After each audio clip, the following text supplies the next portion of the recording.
I should remind you. Thank you.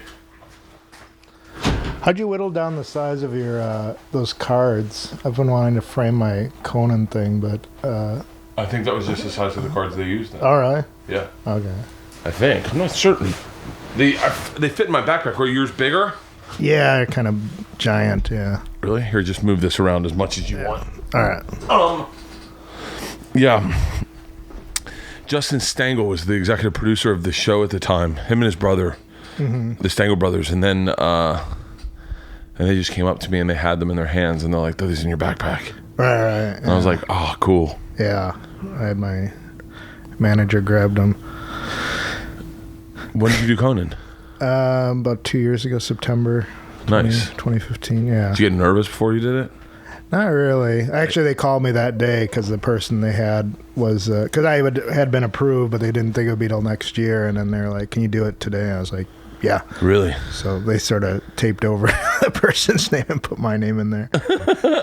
I got nervous. I did Conan recently, and I was nervous. Yeah. And I was like, I'm so shocked that I get nervous still. Right. You know, like, is there ever going to be a point where I'm not nervous? Right. But I don't know. Yeah, I mean, Conan was like what I was waiting to do, like my whole career. So, really? Yeah. So it's like, I don't know. I think just getting the call the day of and all that, and just being like, no time to think about it, no time to advertise it, just get there. You just show up. Yeah. Do you wear a suit? No. I wear a short sleeve plaid shirt and probably these pants. Same pants I wear every day. Do you write any dirty material? Oh yeah. Really? Well, I have like one dirty joke. I just have it. It's but it's like a ridiculous swear. It's like I do this action movie that I'm pitching, and I'm like, so I was like working on this action movie. I have some lines in mind. So the first one's like, "I hope you brought a monkey because I'm about to get bananas." And then the second one's like, "Looks like somebody's got a death wish, and I'm going to grant that wish because I'm a big fairy." And then the last one is, "Hey, the fuck store called. Fuck you." So that's like the only F word I have in my song. I love that you just even refer to it as the F word.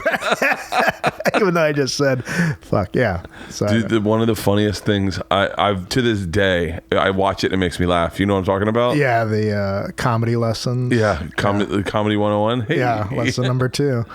Yeah, when I hit my hand on my desk. Makes me laugh so hard. I must have watched that, and I know that, but it was probably somewhat intentional, or it wasn't. But right. But it doesn't. None of that matters to me. Right. Your reaction when you do that is so fucking funny. Yeah. No, it was one of those things where I shot like 4 takes of it, and I was like, "Yeah, I got to keep the one where I bash my." Oh, hand. It made me laugh so fucking hard. Right. But yeah, that I don't think I could work clean. Do you get to do a lot of corporate stuff? Here and there. I mean, my act is also kind of weird clean, so it's not like very, it's not always accessible to like a corporate audience. They have to be kind of weird and silly. Oh, yeah. So, but yeah, I mean, I get a lot of like, yeah, I mean, not a lot. I'd say it's about even. It doesn't really help me or hurt me, I think, but yeah, I don't really get like a ton of. What's the special you did? So about back in May, I shot my special at El Portal Theater, North Hollywood, where I saw Carl Barron. Remember Carl Barron from South Africa? No. Oh wait. The Australian guy. Yeah. You know, he's like really famous. Yeah, I know. He's like super famous, except in the United States. Have you kept in touch with him?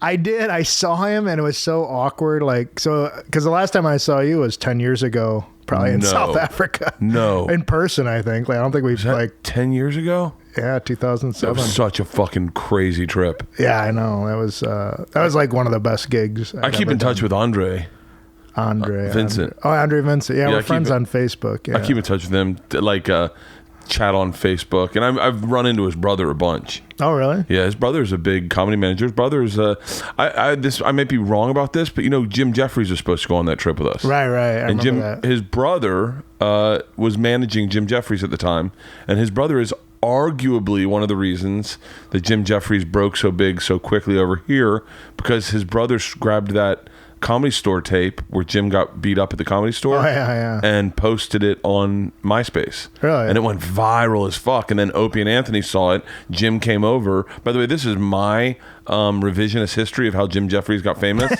This may be inaccurate, right? But this is how I remember it. Right? And then he went on, did Opie and Anthony, and because of that video, and he was great on Opie and Anthony. I think that was part of the reason that he went so big, because he just destroyed on Opie and Anthony. Yeah. He was so fucking transparent. Like, he shared every aspect of his life. Right. I loved it. I loved listening to him back then. He came in one morning on ecstasy, and they were just like, they didn't know what to do with him. Right. I love that. That probably would have been a disaster, the two of you together in South Africa in 2007. Probably. I drank every single night. Not that was a huge departure from my behavior, but I drank every single night and smoked a Cuban cigar. Yeah. In that fucking bar. A bar was so fucking fun. Right. At the hotel? Yeah. Yeah, I know. We just had a run of the whole place. Yeah, you were hooking up with that chick. Do you remember that? Yeah. I love how you're brand friendly even until remembering the story. Yeah. It was oh boy. So wait, where did you start doing stand up? I started in Milwaukee. Yeah? In the mid 90s, yeah. Who in the mid 90s? Yeah. Wait, how old are you? I'm 46. No, you have. Are you serious? I use clean moisturize. Clean living. And I clean living, yeah. Do you drink at all? I do drink. Yeah, a little bit. From Milwaukee. Yeah. You gotta drink. I started in the mid 90s with Frank Caliendo. No way. Yeah. Frank and I used to. There's like 6 comics in Milwaukee. There's like 6 guys trying to do stand up in Milwaukee. Really? And like another guy, Dan Harmon was also there. Dan Harmon's the guy from Community, and Rob Schraub, who's directing the Lego movie. So all these guys, it was a very talented group. But there wasn't that many of us trying to do comedy. And Dan and Rob were doing improv, and I was doing improv. Like Dan was my teacher at one point. Are you serious? Improv, yeah. Do you keep up with them? I've seen him maybe 3 or 4 times. I don't think you're never friends with Dan Harmon. Really? It's, I don't know. I just never, from the time, like one time when this was like in the mid 90s. So I used to run this room called the Safe House in Milwaukee. It's like this spy motif sort of place. And, he came down and he did a set, and he would just like make fun of stand up. And then like the next day I saw him at Comedy Sports, which is like where the improv group was. And I said, "Hey, you want to come down and do a set again?" He's like, "No." And that was it. That was the end of our conversation. I was like, and he's like, "All right, I guess I just walk away now." And that was it. So Is he older than us? No, he's younger. He's like probably 42 or something like that. Really? Yeah. He looks old. He does look old. He looks old as shit. Right. Are you serious? He's 42? He's 42. There's no fucking way he's 42. Yeah, he's 42, 43, yeah. God. I watched, no offense, Dan Harmon, but I saw him. I used to watch him on his elliptical. He'd do a podcast on He'd do a Periscope from his elliptical. And it was just him working out on his elliptical. Oh, yeah. And I was like, he's got to be late 50s. Right. No, I have like videos of us doing improv, and he's like skinny. Was he good? Oh, he was great. Really? That was like the reason why, like when I started comedy in 95, I didn't know what comedy was. I didn't know anything. And there wasn't a lot of spots to check it out. So I went down to Comedy Sports, and he was in this group called the Dead Alewives. And I watched them do improv, and I was just like, I'd never laughed harder at anything in my life than watching those guys do improv, because it was just like free form and just everything. They didn't hold back. And that's what inspired me to like, oh my God, this is what, because I couldn't figure out what stand-up was. Like I'd watch Seinfeld or whatever, and I was like, I don't think that's funny. But then I watched the Dead Alewives, and I'm like, oh my God, like that's what I want to do on stage, is create that spontaneity and be silly and ridiculous. And then I saw Steve Martin, and that was like, so I never knew anything about comedy until I started doing comedy. What were your parents? Were you a lot of kids in your family? No, just me and my brother. My parents didn't get married until they were in 40, and my mom had me when she was 48.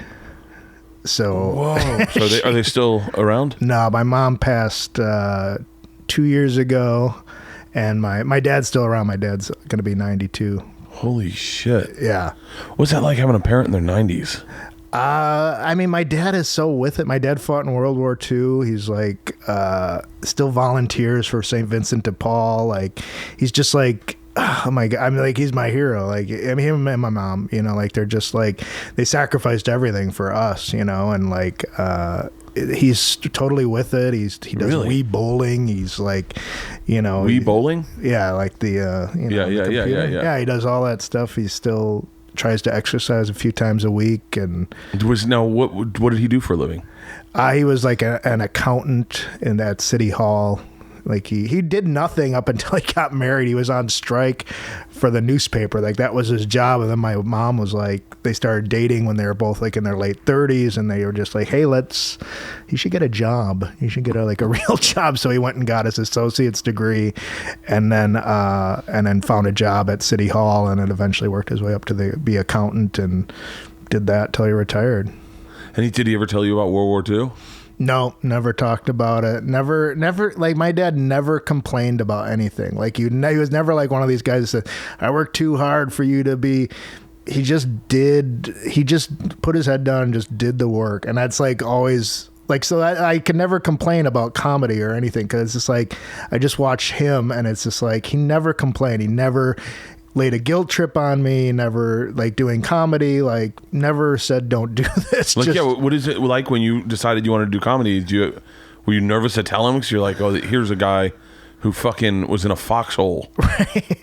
Right. But no, I mean, I think my mom was more like, well, you're going to eventually be a social worker and get your master's degree and do that. My dad, I think he wanted me to do that, but he never like said wanted you to it. be a social worker? I wanted a secure line of work because I think everyone's dad wants them to. My dad would love if I put a tie on every day. Right. He'd be happy if I just put on a suit every day. My dad would be like, "That's what I'm talking about." Right. At least, like, he looks at like Seinfeld and goes, "No, that makes sense." You know, he looks at like you taking your shirt off every day on stage. Yeah, Gary Goldman makes sense to him because Gary puts on a nice button down. Looks good. He's in good shape. His jokes are clean. Maybe you could get like a button-down shirtless shirt. Just get buttons tattooed on my chest. My dad looks at my career and he just goes, I don't get it. I don't get it. And then my dad's dad was in World War II and passed away. I never met him, but apparently the shit they saw was next fuck. You never asked him? I do ask him about it. He was like, artillery guy. Like, I think he was like one of those loading the grenades and then they'd shoot them out. That's how much I know about weaponry. Yeah. But yeah, I mean, he never talked about it. I think it's just, I think just that generation is just like, yeah, that's what we did. We don't talk about our accomplishments or like, I organized to have my dad throw out the first pitch at a Brewers game in Milwaukee and like, he was like, well, why are you doing this? I'm just like, just because I want people to admire you, like you're a hero, like, and he's just like, all right, I guess. So I better work on my throwing motion and stuff. So really? Yeah, so he just doesn't want that recognition, and like that's all I want for him is like to get recognized for like what a great guy he is, So that's like I live my life to get him attention.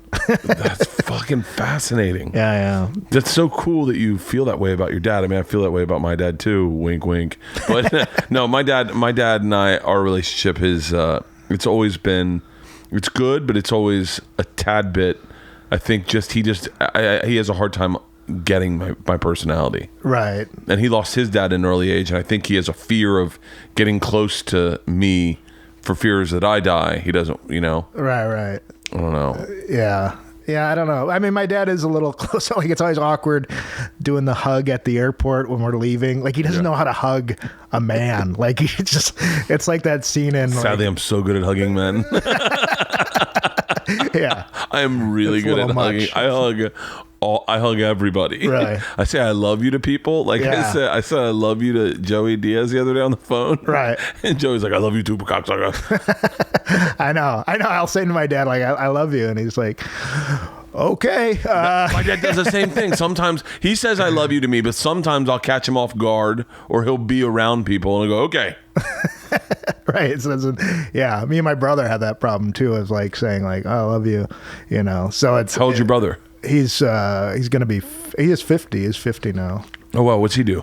He's like works for he's gonna start working for probably Deloitte Touche, but he worked for Anderson Consulting, like these big consulting firms, like Fortune 500 companies, and he designs like the computer systems for them, how they input data, and very smart. Married, kids? Yeah, well, it's maybe ending.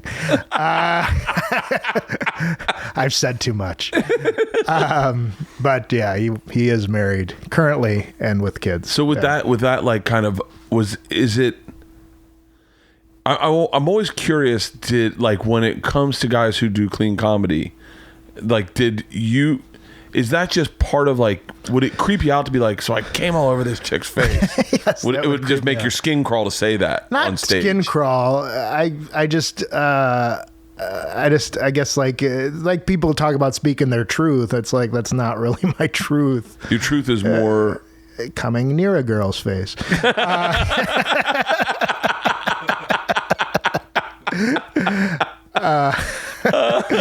No, I think it's I was raised Catholic. Like I grew up Catholic. I went to Catholic school my entire life, all the way through college.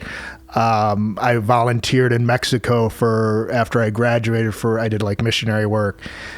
And not that I mean, there was definitely a lot of Catholic guilt. My mom definitely instilled that in me growing up. So there was me too, by the way. And it took me a long time. Like I didn't start doing stand up full time till I was almost 30. I didn't move. That's when I moved to LA. So like I felt very guilty doing stand up because it felt very selfish. And I made it as selfish. But I also didn't look at the aspect of making other people happy. And I just felt like, oh, this is a selfish pursuit. I need to continue to do social work and do that sort of thing in order to counterbalance the selfishness. So it took a long time to get over that guilt of being a stand-up comic and like sort of feeling like I was letting my mom down. Not my dad, but my mom was very late on the guilt. Yeah. Yeah. She just wanted, that generation. That generation, like my dad's generation kind of gets it a little bit. My dad's 70. It's almost turning 70. Right. But I think it's for my mom, it's also like, well, you didn't get married till you were in your 40s. Like that was unheard of for that generation to get married that late. So it's like, it took you a long time to figure out what you wanted to do. So, and I think clearly she struggled with that. She went from wanting to be like a journalist, being a teacher, to doing journalism, to doing, and she ended up being a social worker. But I think really she did want to be a comedian because she was always like loved telling stories, and she'd repeat these stories at different parties and stuff. So I think that was sort of what I got from her, was that wanting to be sort of in the spotlight and being funny. And my dad sort of had this sort of like, would sneak in a joke here and there, but it was very subdued. So I think like there's that combination of things. Like I think they both liked. I think my dad was he was a drinker back in in his younger days, and was sort of like, I remember one time he dressed up as Tiny Tim. Like I saw this old video, one of those little the guy from Carson. Yeah, like Tiptoe Through the Tulips, that guy, and he dressed up. I was like, who is that? I was like, that's your dad. I was like, what? Like he's never been silly. Like he's wearing a wig and playing a little ukulele, and I was like, where's that dad? Like I never saw that in my whole life. Yeah. And so it's like, I think it was in me, but it was just like I never saw it from them. I never saw it from my dad. But I think there is like a part of him that likes it. Like he'll go to if I do a show I did a show at this theater in Milwaukee, and I think it's like, wow, like there's 1,000 people here watching my son do stand up, and I would point him out to the audience and have people give him applaud him, so I think there is part of him that sort of does like both of them. They both like those moments of like, oh, we're the center of attention. Like, this is kind of cool. So yeah, that's why when I got to be I was on Conan in 2015. My mom passed September 2015, I was on Conan, and then my mom passed in January 2016. And, because of Conan. That's what I'm saying. No, but I think that was sort of like one of my things. It was like I wanted to like, that was sort of always my goal. And my mom liked Conan because he's a good Catholic kid from Boston. So so I think she got to see that, and that was always like sort of a cool thing before she passed. Did you tell Conan that? I wrote up a blog, and the booker said, "Oh yeah, I'll pass along your blog." I don't know if you ever saw it or not, but it really meant a lot to me. Like Conan's always been my guy because I struggled, and I still struggle like getting any. That's why I produced this special myself, because I wasn't getting any help from the industry or whatever. And I always think like with Conan, like the raw deal he got, and when he started out, how like NBC executives hated him. They didn't want him in there, and only Lorne Michaels was the only one who pushed for him. So it's like I sort of just liked the way he just pushed through that and didn't let any of that negativity affect him, and has created this great career for himself. It's so funny because I feel like what's the right mix? Like, hang on. This coffee hot as shit. Like, cause I'm too dirty for the industry. Like, I'm not saying I'm never, but like, I don't see like the people at Montreal being like, yeah, we need Bert to showcase for this, or we need Bert to be this, because I'm dirt. Like, I'm not even dirty. Maybe I'm not even dirty at all, really. I'm a little dirty, but like, I feel like there is this. Like, you are what I would imagine every fucking late night show wants to have on. I haven't experienced that. It's been a real struggle. Like Eddie Brill never liked me. He's like, "Yeah, you're a good writer. You're not a very good performer." And I was like, "Oh my god!" Like, that's such a punch to the gut. Eddie was very wrong about that. Yeah, his insights. I think if I haven't spoken to Eddie since he got let go. Mm-hmm. I think I texted him, chatted with him one time online. Right. But I think he was trying to represent what he felt Dave would like. Right. I think. I don't know.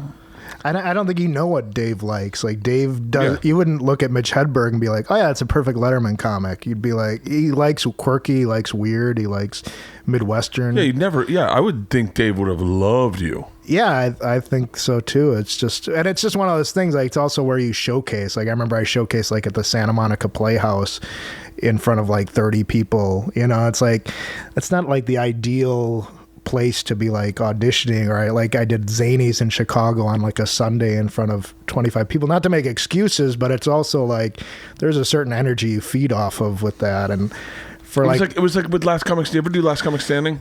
I auditioned a couple times. Yeah, I only moved on once. Yeah, when I did the audition, it was me and there was no one in the room. Right. I was like, it's just that camera whirring past. How am I supposed to do stand-up? Like, stand-up can't be done in a vacuum. Right. You need an audience's reaction to get you into it. And especially if you're a comic like myself, I don't have like a set list per se. Right. Like, it's not very scripted. Although it is scripted. Like, if you see it a couple times back to back, you'll be like, oh yeah, I see what he's doing there. Right. Well, I remember when I auditioned for the... oh, shit, he wrote that? that's planned. Ooh. I thought that... Here comes the shirt. Here we go. Yeah. I remember auditioning to two people from The Office were the judges, and they said, "I'm afraid it's going to be a no for this round." And then I was like, "Oh, how about the next round?" Just to see if they'd say yes. And they were kind of dumbfounded. They're like, "Please leave." Yeah. Who are the people? Oscar, the guy who played Oscar on The Office, and Angela. Okay. Kinsey. Because they're fucking. Right. Because they have any right. That's fucking arrogance on NBC's part. Right. To put them. They should have turned it down out of fucking integrity. Right. And said, "I know I need the paycheck. I know I need the extra money. I know this is a short-lived show, but I don't know anything about comedy. Right. I have no right." Well, that's why I felt good the one time I did move on was when it was Geraldo, Natasha Leggero, and Andy Kindler, and then they all passed me on to the next round. So that like felt like the most legitimate, like, oh, these guys like me. Like, what's Oscar doing now? I wonder what he's doing now. Is he really? Yeah, he's doing stuff. I don't know. Hey, he's like, hey man, don't kill the messenger. They told us who was moving on. That's the other thing that was crazy about that. Oh, yeah. Is how rigged it was. Right, Drew Carey Drew Carey walked out when, like, I think Dan Natterman didn't move on. He's just like, I'm out of here. Like, this is just you guys deciding stuff. It's them saying we need this look of a guy, this look of a guy, this look of a guy. We need a girl. We need a black dude. We need like a gay, something that's gay. Something that's gay. I'm sure they said that. It's it's so crazy with the way that this cultural movement of sexual harassment and sexual inappropriateness is going. Mm-hmm. Yeah, the first place you should find it is Hollywood, because Hollywood is. I remember being in a meeting at Travel Channel. I won't say who or what said. I've heard this so many fucking. I'll tell you 2 different stories. Number one, I'm in a meeting at Travel Channel, and we're trying to find a couple to go to, I think, to Las Vegas or whatever. And there was a bunch of really great couples, and then there was a Asian couple, and the Asian couple was horrible. Mm-hmm. Really bad, really no personality whatsoever. Froze up in front of the camera. And I said, well, it's definitely not them. And they said, well, they're Asian. And I said, well, no, but like, I wouldn't just go with Asian because I wouldn't go for Asian's sake. Like, right. And they're like, well, we need diversity. And I was like, no, I understand that. But I think the best couple, like the most energetic, fun couple to take would be the best fit. And they're like, nah, not really. Asian would be better than that.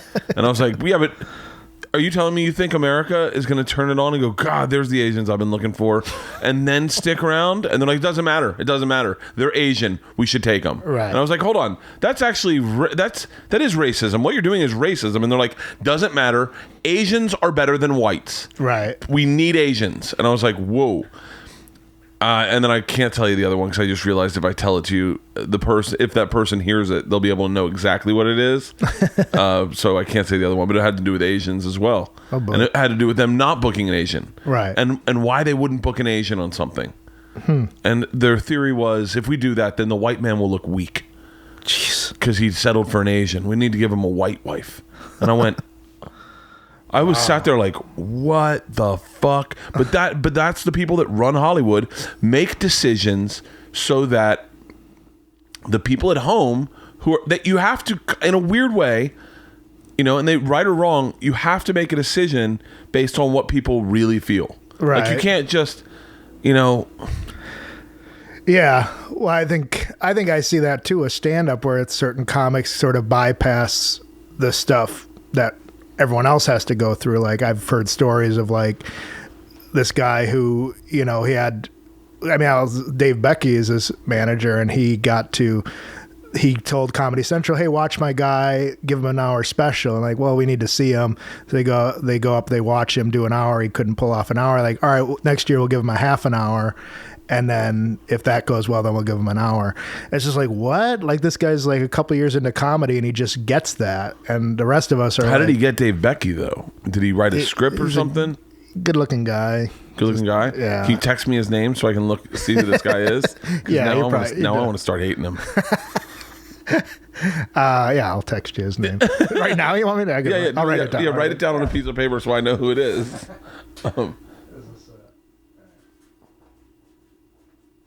I know. People are going to be like trying to zoom in on that. You can't see it. Oh, okay. Yeah. I feel like that.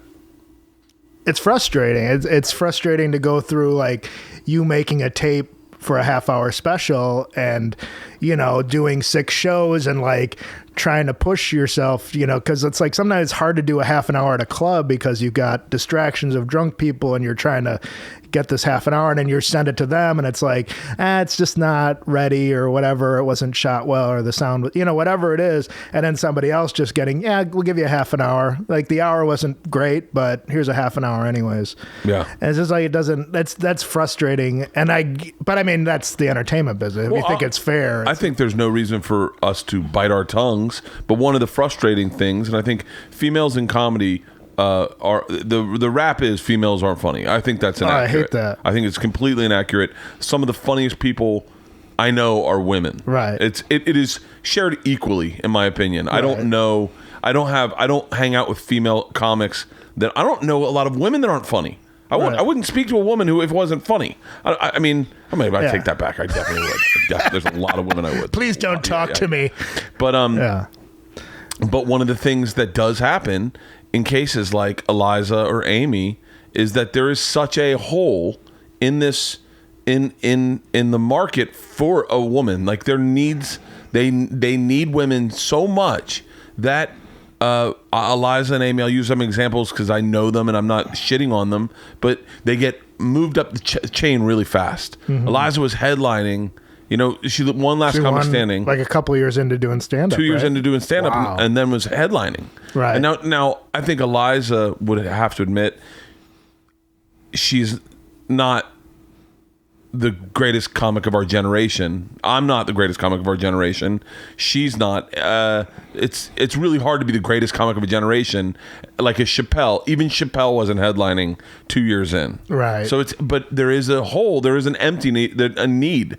Ari was telling me when he did this storytelling show, Comedy Central was like, no more white guys. No more white guys. Now listen, white guys have it pretty easy. In most cases. Right. But they're like, we need chicks. And so he would take women that were not funny and get them on the show and then often have to help them with their story because they needed a woman. Mm-hmm. So you'd take someone who was less qualified and fill the position because of the need for diversity. Right. I think that's good because if you don't do that, then it's just all white dudes. I don't really have a dog in the fight because I just do my own thing. Right. I think I'm not trying to fuck any of these chicks 'cause I'm married, and I don't think anyone can. And I'm not going to lose a job to a woman in that I'm not going after the same job as a woman. So I don't I don't understand the. I've never thought about it. Like I've never thought. This sounds, but I've just looked at people as either funny or not funny. Yeah, I think Eliza is very fucking funny. Yeah, but I never thought of like putting a gender on. Like I didn't even hear about living in Milwaukee. It's such a vacuum. We just were like, oh, it's another comic. Like I'm glad. Like I was running an open mic. I was happy anyone showed up. Yeah. Because there were so few comics that would go up at the place I ran. So then when I moved out here, and then like Adam Carolla talking about women aren't funny, and it's like, what? Like the. Well, I think what he's experiencing is. I guess this is it. Is that when you need a position filled and they force you to take a woman that you don't find funny because she's a woman, then I guess his adage is true for him because I think he's talking about the man show and that there was a quota of women that had to be hired, and I don't think they had probably the passion of hiring women the way they did getting their friends jobs. Right. You know what I mean? Like if I have a TV show and I have to hire. First, I can already tell you, two of the people I'd immediately want to hire are women. I already know one I'm trying to reach out. I'll say that I wrote a sketch for the Man Show. I submitted a packet, and I submitted a packet, didn't hear anything, and I'm in Chicago working, and I'm working with this girl, and she said, I asked her if she auditioned for anything. She said, I auditioned for this thing for the Man Show, and she told me what the sketch was. It was called Blow Darts. I was like, oh my God, I wrote that. Nobody contacted me from the Man Show, so I had to go to my manager, and he had to contact them. They said, oh yeah, we were going to contact him once it aired. And it's just like, why don't you hire me to do this job? Like, that's been the frustrating thing for me is like, I'm not like a pushy person, but it's also like, I wrote this sketch and it's funny. And so why aren't you contacting me? And they did pay me like $500 for it, but it's like, I never heard anything down the road. And they're like, oh, very funny stuff. Keep in touch, I'd be curious to find out who the thief was in that. Yeah, well, I think Daniel Kellison was the producer, and Jimmy was the producer as well. So it's like I think they just altered. The only thing they changed was I had the guy throwing the game on a football field, and this was the throwing the game at a poker game. But everything else, like line for line, it was the same sketch, and it was just frustrating to just get passed over and just never hear anything from anybody like, hey, maybe we should hire this guy. Yeah. But that was that was like 10 years ago or whenever. Do you feel like you get cornered as the nice guy and the pushover? Yeah, I probably do. I probably don't.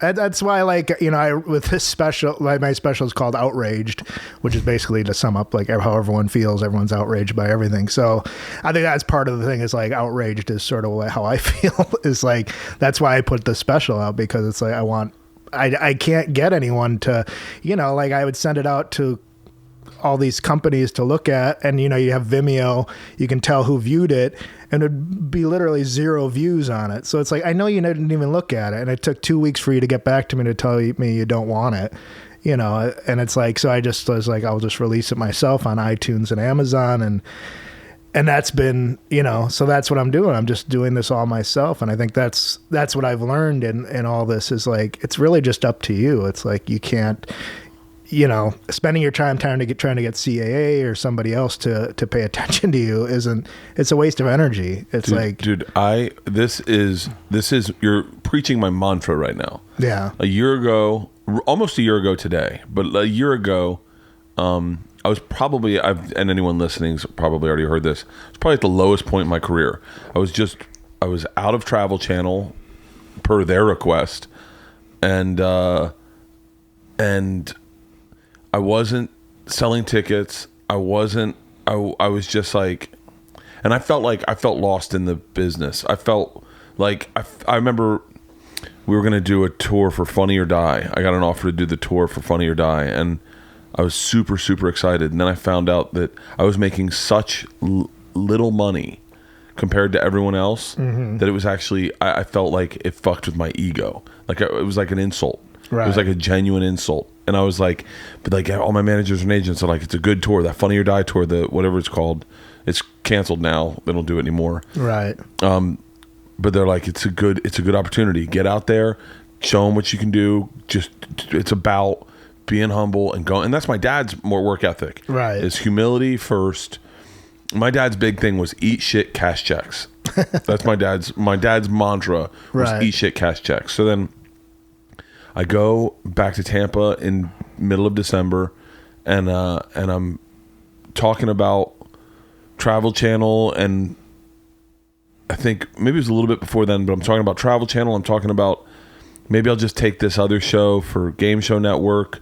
Maybe I'll just, it's because I got a family. And my dad, and I tell him, I said, it's eat shit, cash checks. And my dad starts crying, like sobbing, and I'm like, what? And he's like, I fucked you up. He was like, I eat shit, cash checks. That's me. And he was like, you have talent. You should follow your talent. Right. And so I got into like focusing on my podcast. I was like, fuck everything. Focus on my podcast, and whatever I am interested in, like that's what I'll make. And I'll make stuff and put it out there. Dude, in a year I've increased all my social media by probably like 1 million. Oh my God. Across the board, probably 2 million. I've increased all my social media. My Instagram, I increased it by 250,000. I don't really track how many followers I have on Twitter. Facebook by about 1 million. Wow. My YouTube subscribers by probably like 200,000 or 100,000. I had like 10,000 YouTube subscribers last year this time. Holy man. And so I was like, but I'm not like a YouTube star. I'm just making stuff I find funny. Like that's it. And I go, and this special I'm doing now, I'm shooting it in, I got to stop saying this, but I'm shooting it in February at the Truck. That's my plan. But I need a buyer to shoot it at the Truck. I need like a buyer to shoot it at the Truck. The Truck is at Atlantic City? Trocadero. No, it's in Philly. Oh, okay. And so I'm like, I need a buyer, but I feel like you feel right now, where I go, how, just out of curiosity, how come everyone else gets offers so quickly? Right. How come everyone else gets like offers and then they pay them, $250,000 to shoot their special? Right. Like I remember someone saying, I mean, I can't pass up the money they're going to pay me for the special, and I was like, you get paid for specials? I've done specials where I didn't even get paid. Right. Like, are you to get money? Like. And so I always feel like I'm on the outside. I always feel like I don't know if I want to be on the inside. Yeah. Makes you work harder. Yeah. And put out a better product. You don't get lazy with it. I was on the inside when I first started in this business, and I remember calling Bertcast going, I need another deal.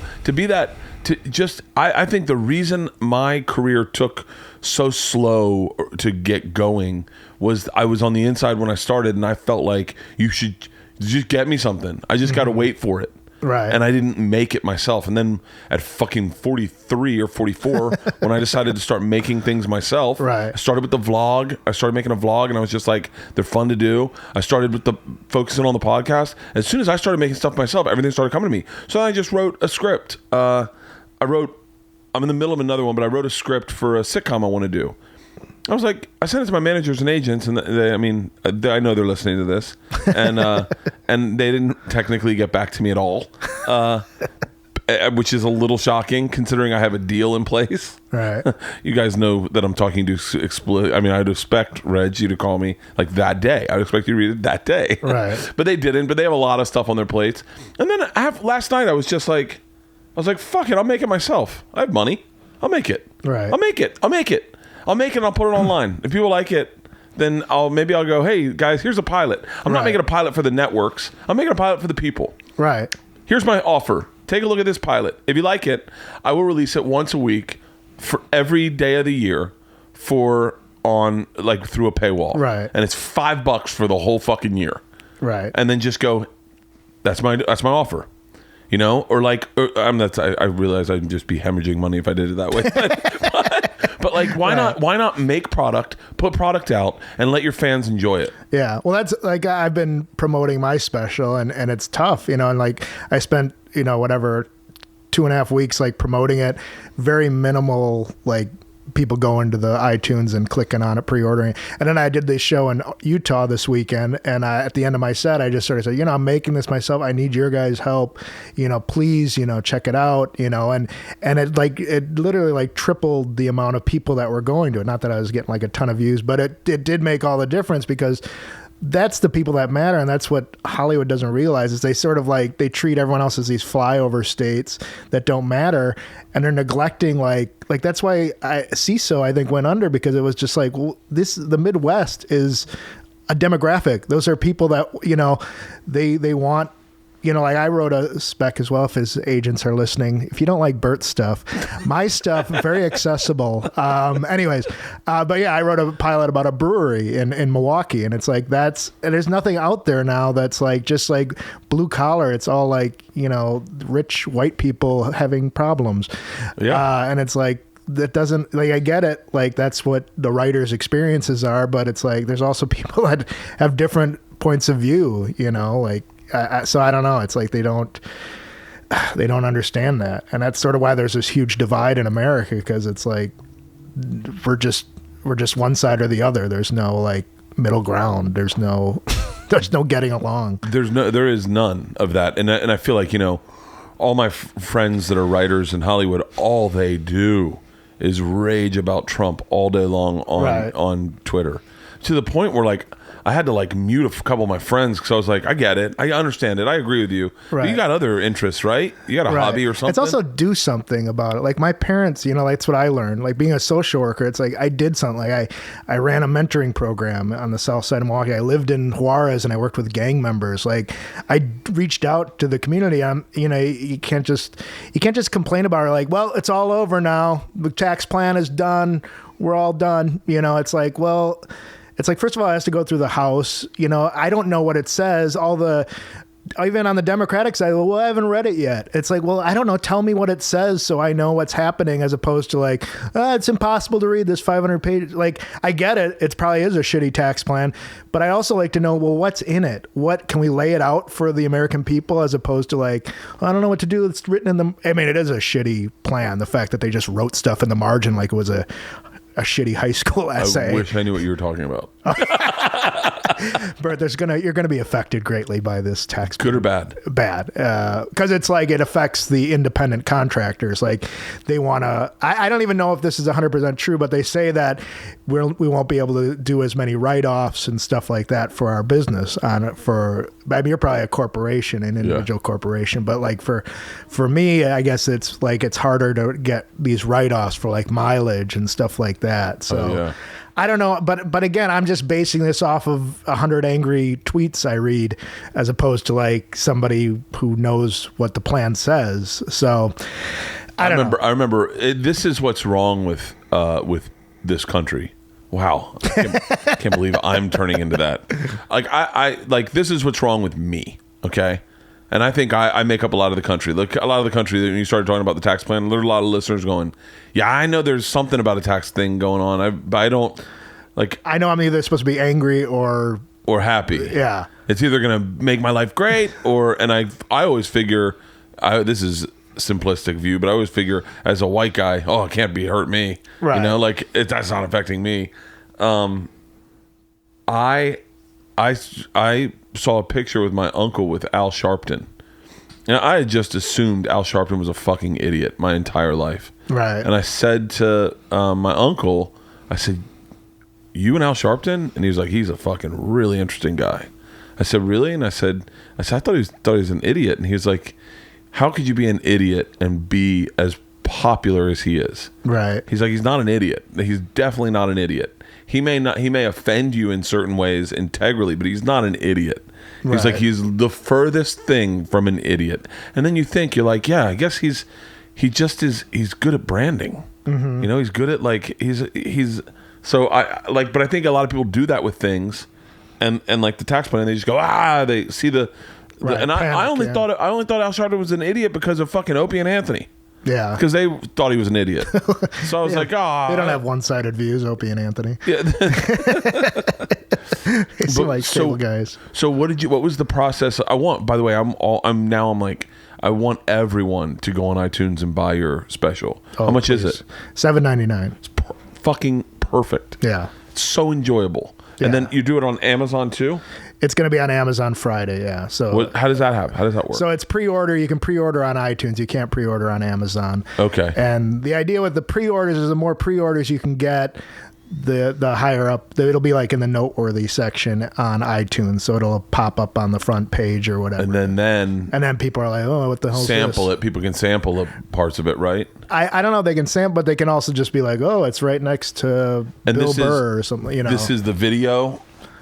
This is video? Yeah, video. Yeah, not a CD or not a audio. It's all video. Are you going to release audio at all?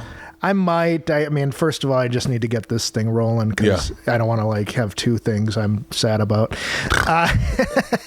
But no, I just want to get it out there. And I mean, I just did it myself, you know, and I was just like, I'm not going to wait for somebody to come along and ask me to do it. Plus, I could do it the way I wanted to do it. Like I wanted to sort of make fun of some of the stand-up specials I see, like the fact that it was a low-budget special. So like I have, you know, they have like the camera that like swoops across. So I didn't have that. So I strapped a camera to a kid's head and just had him run across the stage and shoot everybody.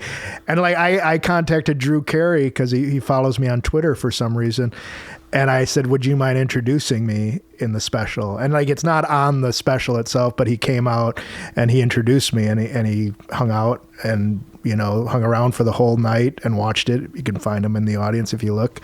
But you know, that to me was like a victory for like the common man, you know, like we don't have that in stand up anymore. We don't have the common man. Right. Like, I mean, I like, it seems like it's just these slickly produced specials and with for me it was like I wanted to do like 100-seat venue, like because I didn't. That's where I perform normally. I don't perform in ornate theaters. I didn't start out in a theater. I started out in a club and where things go wrong and somebody drops a bottle during the special and it's like I acknowledge that. Or literally toward the end, this guy walked out because he was drunk and he had to use the bathroom and he just walked past me, and I make fun of that and I kept it in the special because to me that's what my career has been, has just sort of been like that. It's not perfect. It's not, and that's why I'm really proud of the special, because it was a one-shot deal. There was no two shows. It was one show. Everything that was in it stayed in it, you know. I mean, obviously it gets edited, but it's like I feel like it captures who I am on stage, and I didn't like, you know, try to cut around it or anything like that. It was just pure Clark. I after I did my special, I then had the last one, I got a better grasp of what I wanted to do for the next one. So the next one, I kind of thought in my head, I was like, all right, Philly's a big market for me. My family's from Philly. I got a story that's based in Philly, so that'll be a good connective tissue. Mm-hmm. It's a good place to do that story. And then I was like, yeah, I'm going to do my special at the Troc. Like, I want it to be a theater, but I want it to be I don't want 1,200 people because that's disconnected. I want like 500 people. Right. And so I did that. And then I got,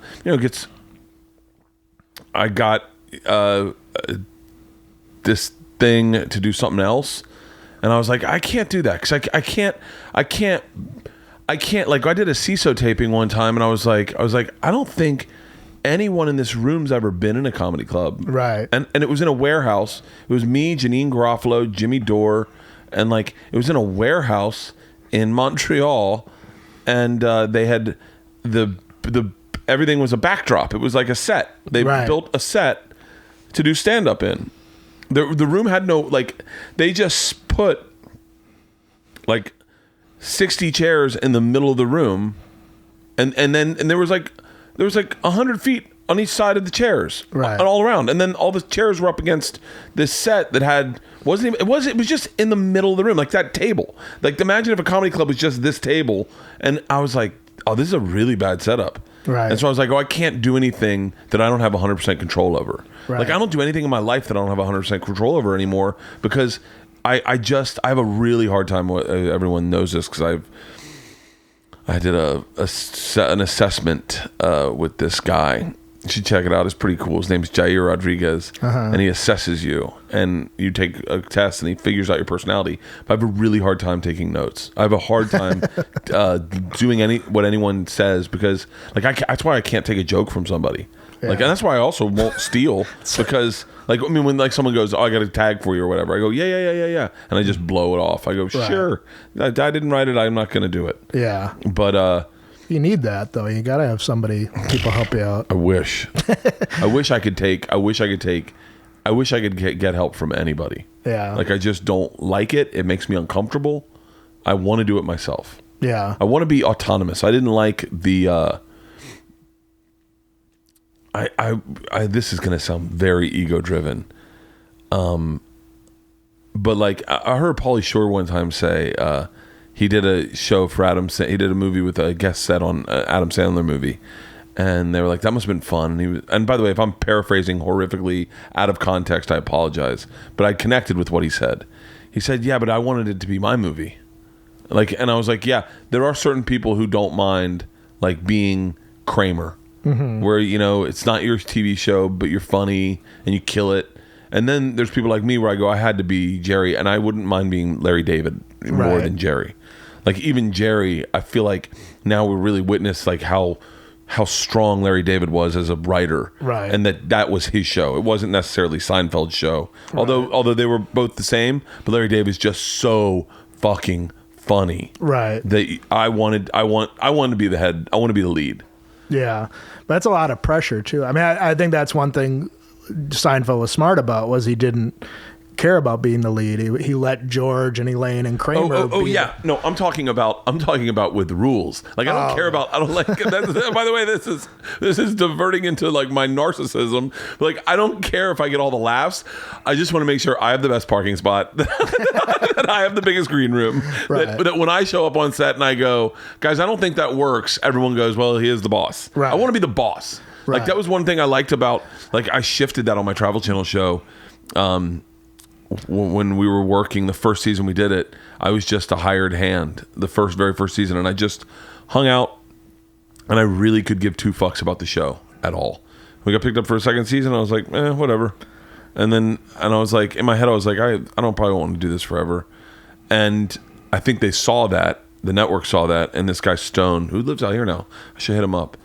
Stone was like, this needs to be your show. Like, you need to be into this show. You need to care about this show. Right. And I was like, I don't. He was like, well, you have to, because we're going to do a third season. We're going to buy it now.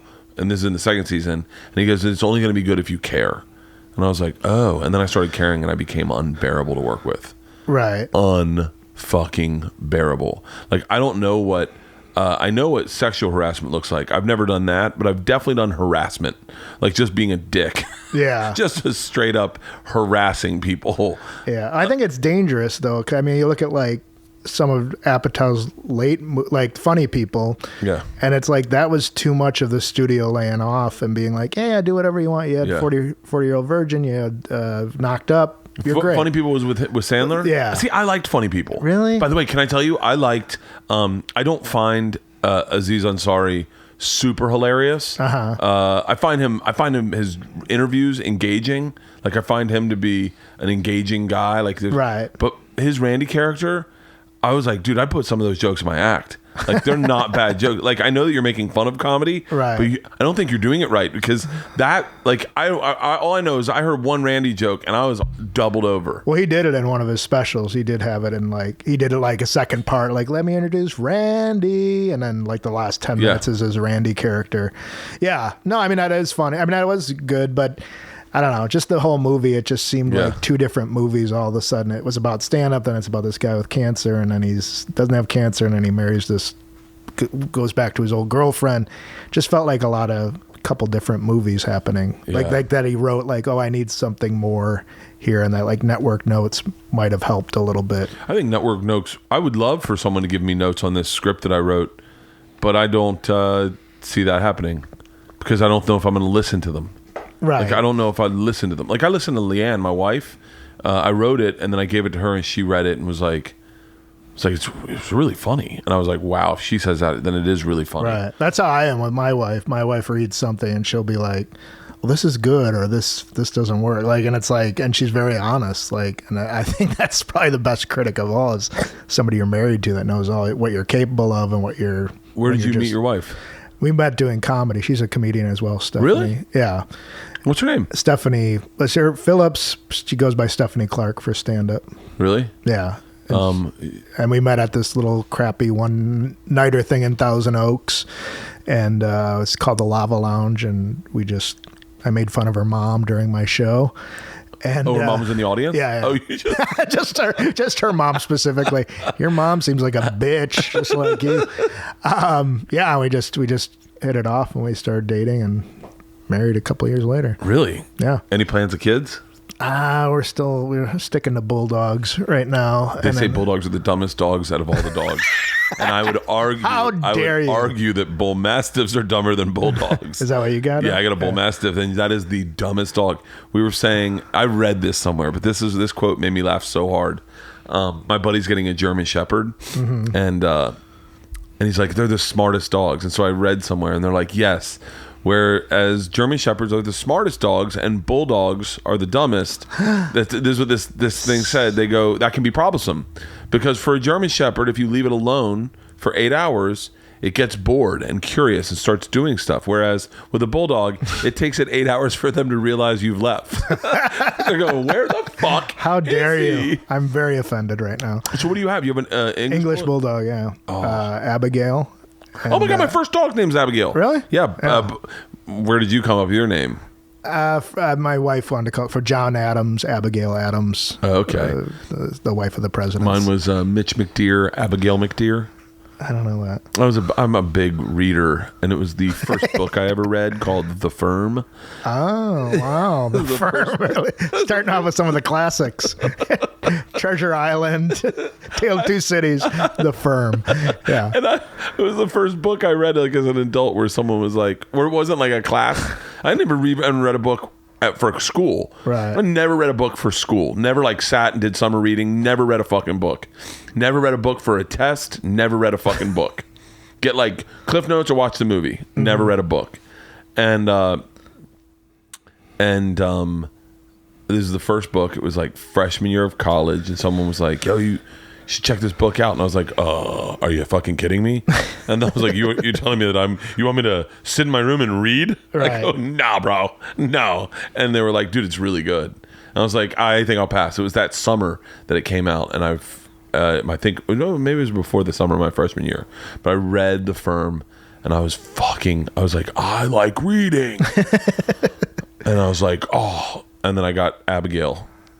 Oh, really? Yeah. But you seem like somebody who'd be like, like if you really like something, like you're focused on. So when you wrote the script, was it something where you were able to sit down and like knock out a first draft in a couple days? Just one day. Yeah, one just day. one day. Yeah, that's just and I wrote it, and I was like, because initially I was just gonna write the premise, because I was like, I'll just shoot the premise, because the premise is, I think that it's a pilot premise, but you get the idea of the show within the first 6 pages. So I was like, I'll write the first 6 pages, and then I was having so much fun, I just banged out the rest, and I was like, and it just came together. I'm not someone who plans. I don't like outlines. Right. So like I just started coming together, and I like that. But that's why I like storytelling. Right. Like I like to be like this. Last week I had this story that I'm telling on this next special, and I was the whatever.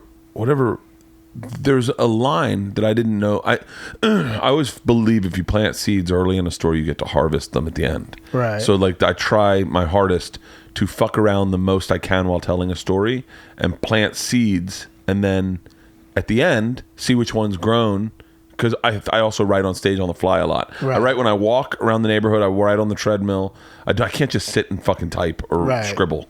I have to like talk and walk and be active. And on stage I write. So this last show I did, one of them, I planted the seeds, and I was like, oh, I think I could harvest that. Oh, that could be the end of the story. Right. But I'm also trying not to make my storytelling too nifty, you know? I don't want it to be like, and that is the end of the story. And I think I'm getting close to there with some stories. I'm like, yeah. But how do you write? I'm sort of similar. Like for me, I'm more of short jokes, like, but like it starts with just sort of like being able to try out the line on stage. So like I have a joke now that I just started doing about how my wife and I were up in Wisconsin. We were driving, and this deer passed us, ran across our path on the highway. I was like, oh my God, that could have been terrible. We almost hit that deer. Would have gone through our windshield. And she's like, oh, why do they bite? I was like, no, they don't bite. Like that's the number one concern with deer, is that they will eat you. Come into your car. Right. And begin through the window. Right. And bite you. Bite? So that's like and that was just like a real, like that's like I used to do more. By the way, that would be in my act immediately. Right. Yeah. And I was like, and I told that story to her, and she's like, that's so fun. Like you should do that on stage. And like I've always had trouble like opening up myself to just talking about real life things.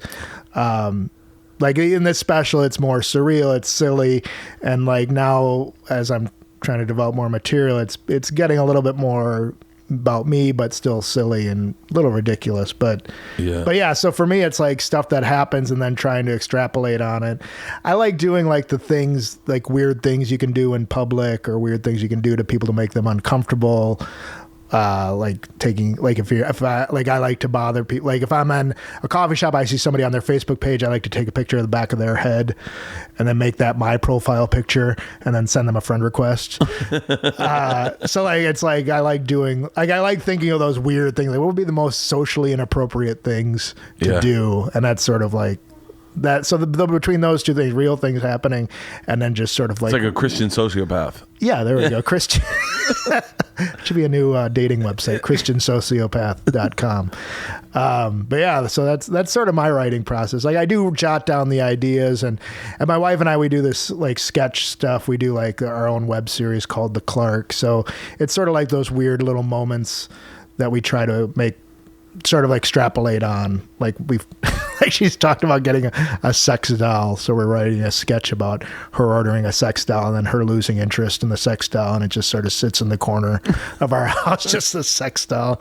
And I eventually like watch football with it and hang out with it. So it's like just taking those ideas and just sort of like taking them to a ridiculous place. You know, like I love Curb Your Enthusiasm, you know, like it's like they take things to like the most ridiculous conclusion. Like, what if this happened? And if so, then what? So, and that's, you know, I've been doing improv for as long as I've been doing stand-up. So I'm sort of the opposite. Like I like when people throw in their own lines, and when you know, I encourage people, like if you got something here, like use it. Like I love, if your idea works, like let's roll with it. So I'm never like, I don't want that. Like I like when people work together and kind of like create a great product. Because then sometimes if you're on set, you feel nervous, like you're not yourself. Like you feel like, oh, I got to do it this way that he wants. I can't do that. I think that's why well, it's one of the reasons I want to be in charge of it, is that I want to do it the way I want to do it when I want to do it. Yeah. And I remember one time I was in a sitcom and the line wasn't working, and it just was an unnatural line. Right. There used to be a lot of that, man, in like the early 2000s, of like just very typical writing. Right. That's like, what she said. Yeah. Yeah. Wait for it was in every script. Wait for it. Right. And I was like, I just was so, I couldn't get this line out. And Elliot Gould was like, leaned up. I like any story that includes Elliot Gould. I got a few. And he was playing a blind guy. So he's got a dog with him. This was a show? Yeah. He's got a dog with him, and he's looking off into space. He doesn't break character, so he leans up to behind me and he goes, ad-lib something, make it your own. And so I went, okay. So then we do the line again, and I go, I'm supposed to say, sure thing. I don't remember what the line. The answer was yes, and I said, "Is a duck's ass watertight? Get on in here." And it got a huge fucking laugh. Right. It was 2 a.m, and the showrunner was like, "You are fucking me in the fucking ass right now." And I was like, "Oh." Right. And then Elliot still doesn't break character. Leans forward as the blind guy. And he goes, "Sorry." Yeah. But yeah, I think the business is trending more towards you're rewarded if you do it yourself. Yeah. Like I mean, I think it's like with politics, it's like we've just sort of settled that there's this 2 parties system, and it's like we got to either vote this way or this way. And it's like, no, you don't have to. Like eventually people are going to hopefully wake up and realize, like, it's the same with comedy. Like we don't have to go to Netflix. We don't have to go to Hulu or whatever. Like you can just do it yourself, and just, we have the power as people. There's billions of, there's millions of us that we can reach out to. Like you have all this social media following. Like, why would you go through Netflix when it's you that's created your little empire, Well, I think I can tell you why I'd like to go through Netflix. I mean, Netflix just has the gold stamp on stand-up comedy. Sure. Well, here's what I'm going to say though about that is that, like, I know, I mean, I don't know if it's, this guy I know shot his special. It was a great special, but he told me that the venue was half filled. They didn't have 700 people in it. They had like 350 people in it, and they said, we'll shoot around it. He's like, well, why didn't you tell me this? Like, I would have encouraged people to come out and fill the venue, because it's like... Was this for Netflix? Yeah, for Netflix. And he just felt like, it's like, when a venue's half filled, like, they can shoot around it, but you as a performer, your energy drops. The laughs aren't as big. You see the empty balcony or whatever, and it's like it affects you as a performer. So you'd rather, you did a great job on a special, but they didn't care because they get this amount of money, and they don't want to put extra money toward maybe social media to get more people to come out, because they get the same amount of money either way. So if they can cut a corner, they're going to cut a corner. So I get it that Netflix is a great way to reaching out, but does it make you happy as an artist? Here's the deal. I think I'm safe in saying this, is that I think specials should be dictated on where the artist is in their career. Yeah. So if Dave Chappelle would like to do Madison Square Garden, then I think he should. Right. Because Dave Chappelle can sell Madison Square Garden. Kevin Hart wants to do the fucking Spectrum, then he can do the Spectrum. If Tom Segura would like to do the Paramount in Denver, then he should. And by the way, Tom should only do that because I know Tom, how he likes to do a special, if he can sell 2 shows. Because you want to do 2 shows if you do your special. Right. So I did the Irvine Improv. The new one for my last special, and I sold 2 shows. But that is the amount of people I could play to. And I think that when you start getting performers who don't sell theaters in theaters, and then paper the room or just go, we'll shoot around it, I think that the lie is, the proof is in the pudding. Is that Yeah, I mean, I did my first special was for Comedy Central, the Comfortably Dumb, and it was like a 700 seat venue. And I remember I was so naive at the time that I was like, I can't believe I sold 700 tickets. I didn't. They papered the room, right. And so no one was like a Bert fan. And my style of comedy at the time, that was right when I was met you, probably right around then. 07, yeah. And so my style of comedy was a little aggressive, a little racy, a little like dirty. Talked about race, and I was like, people at a papered ticket were not ready for that. Right. So like, well, look at Mitch Hedberg's first half hour set, like, you know, where he's like, sits, epic. Yeah, and he just like sits down, he puts his head in his hands, he's just like, this doesn't feel special at all. And just, you know, because they just bring it, you know, you've done those shows, right, where they bring in an audience of good-looking people because they just want to make it look good, and it's like, but they don't care about comedy. You know?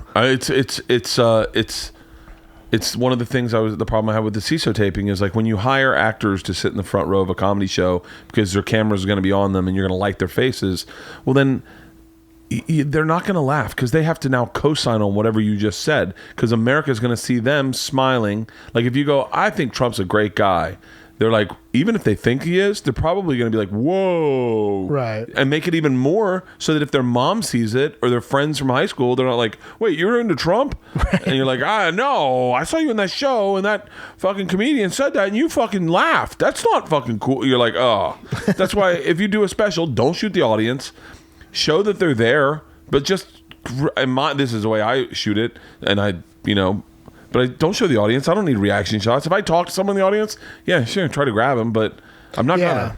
Yeah, I don't, because it is like when you're at a special, like it's literally like the camera's pointed at your face and you're doing everything not to look at the camera. And I'm enjoying myself, like a gun's being pointed to your head to enjoy the show. So yeah, I shot mine, you know, I had my camera people backstage and they were able to shoot out to the audience without anyone knowing they were being, so it's like it's genuine reaction shots like whenever you needed it. So I didn't have people like running up and down the aisles because I knew that was going to be distracting. Yeah. And it was 100 seats? Yeah. I mean, it's like in the round. Like, it's a great little theater. It's where I do improv too. So it's like, I just liked that venue and I didn't even use a mic. You know, it's just like I mic'd myself. And to me, it just felt more like me, you know. It's available Friday on Amazon and iTunes. No, where's your wife from? She's from out here. She's from Oak Park. Really? Yeah. How old are her parents? Her dad's dead. Oh. So however old that is. And yeah, her mom I think is 65 maybe. Okay. She'll probably be mad for me saying that. But yeah, so she's younger than me. She's 14 years younger. So. Oh, sweet.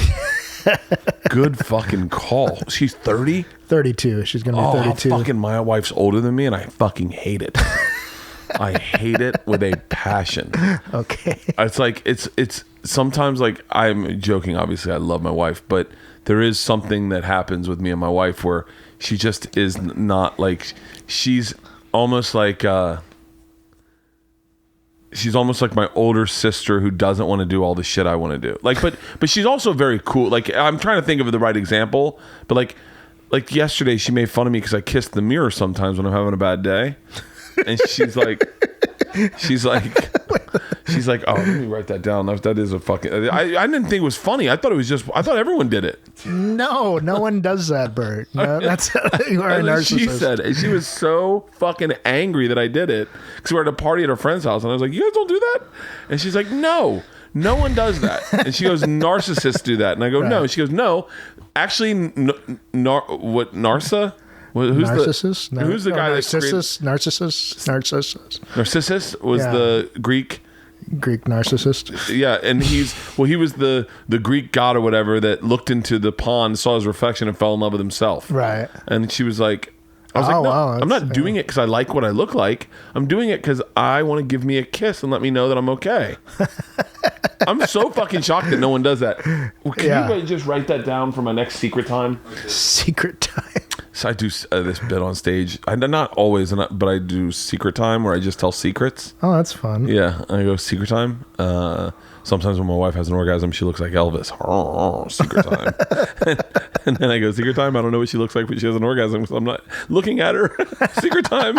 Like, I like just sharing. I love just sharing a secret. Right. That's a great little... Like, I love... That'd be good for the special as you do it to the camera. Secret time. Yeah.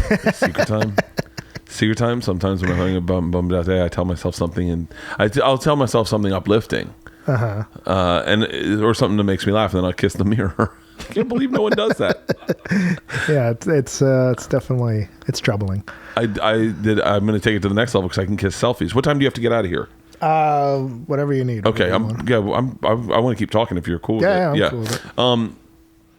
Yeah. What's your biggest secret? What's my biggest secret? Yeah, we'll make this a segment in the podcast. Secret time. Secret time. What's my biggest secret? I don't know what my biggest secret is. I don't know. Let's. Who said I love you first? You or your wife? My wife. Really? Yeah, my wife. And what did you say? Thanks. By the way, that's the same with me and Leanne. Yeah.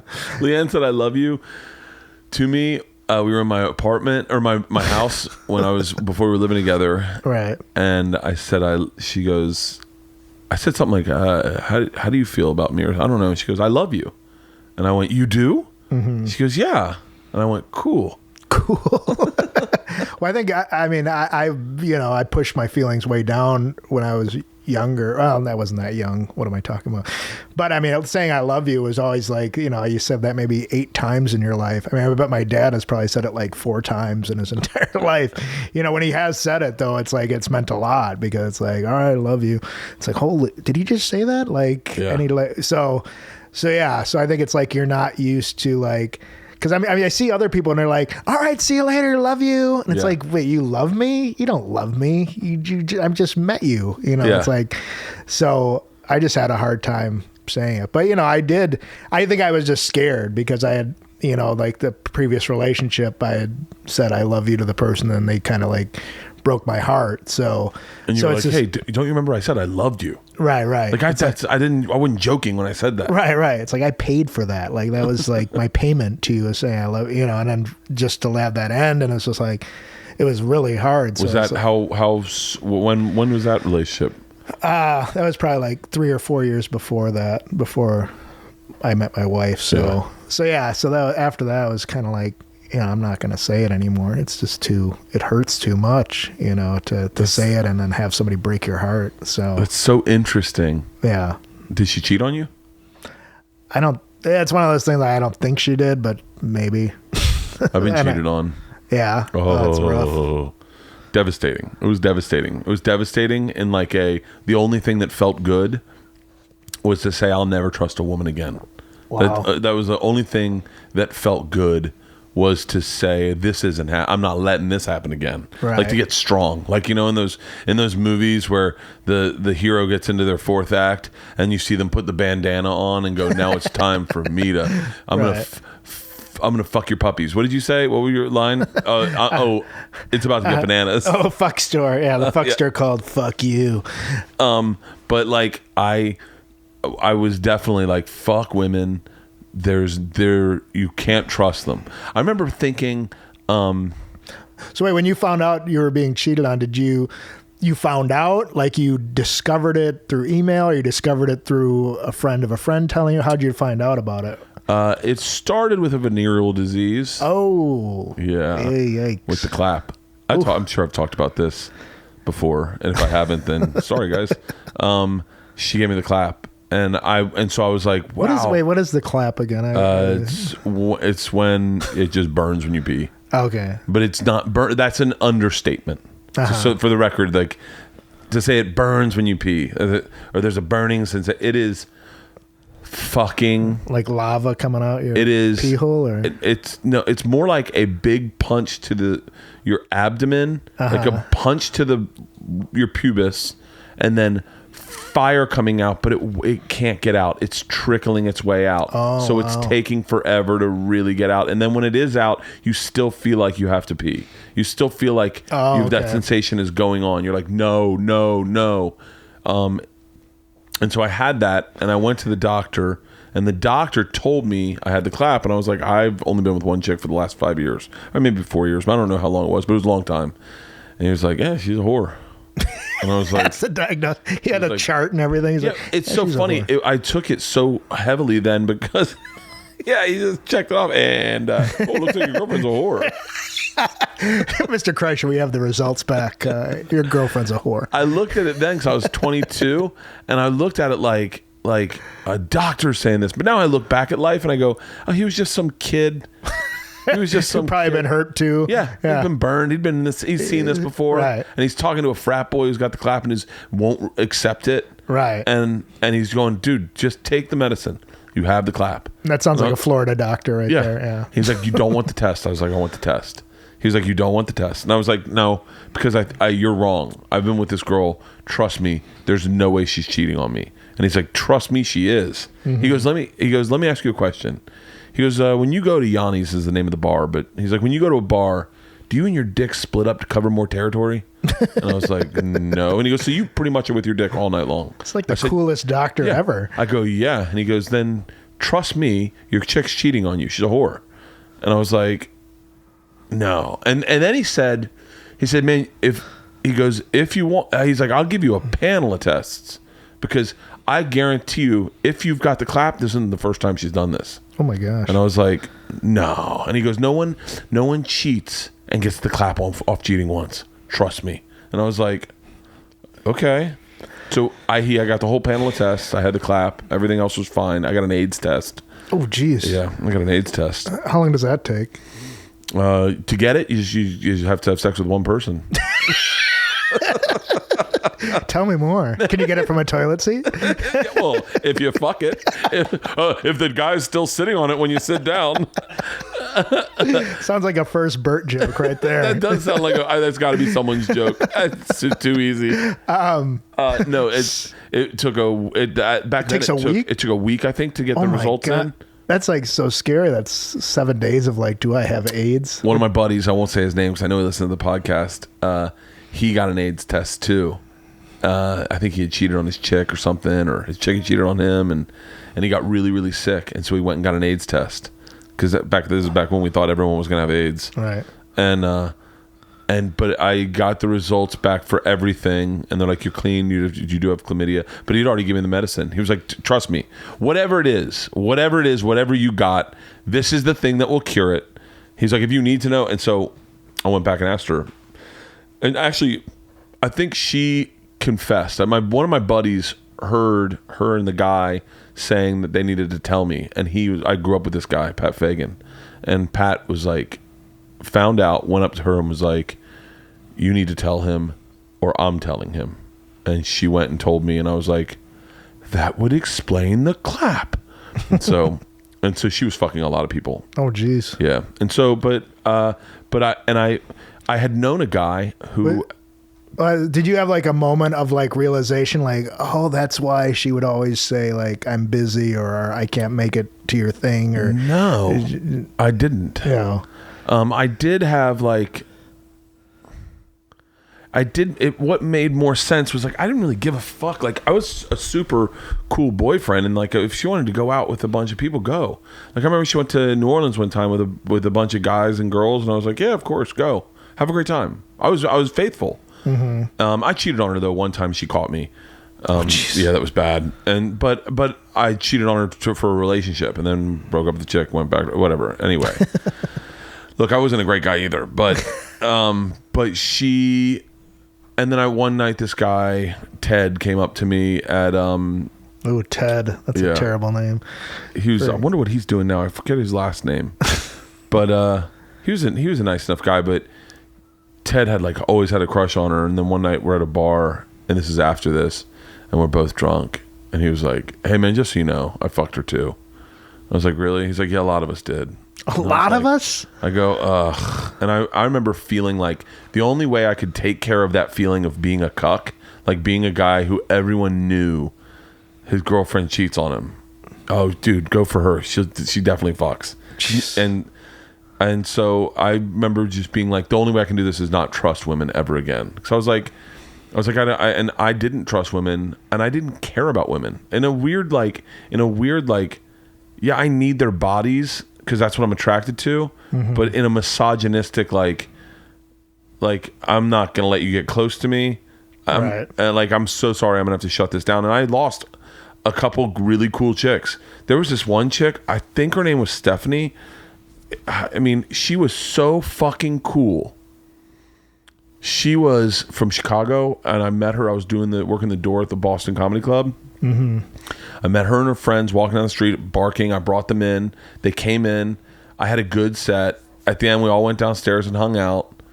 And then she was like, "We're here for the summer. We just moved here for the summer. We should hang out." And I was like, "Cool."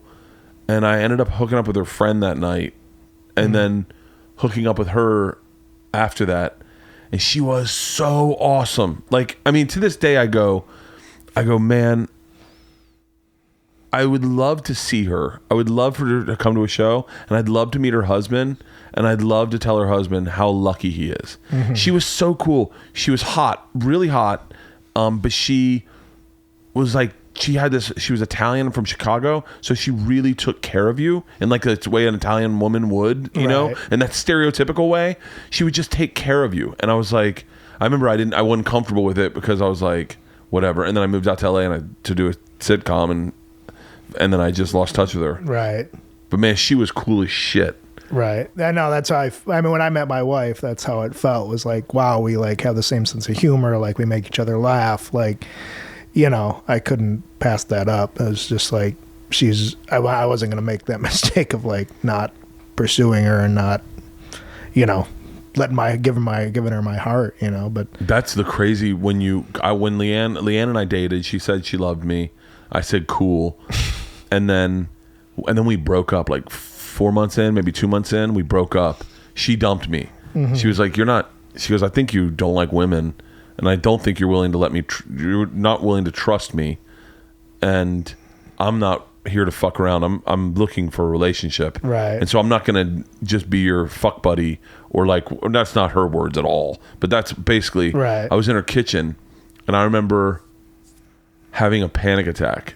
And the idea of not living a life with this woman and I couldn't, and I was like, oh, dude, I remember I must have struggled in that moment because she was breaking up with me and I was realizing at the moment I'm being broken up with, but I didn't see it coming. Mm-hmm. And I was like, hold on 1 second. Maybe this is a bad idea. Maybe we should go. And then she was like, I need space.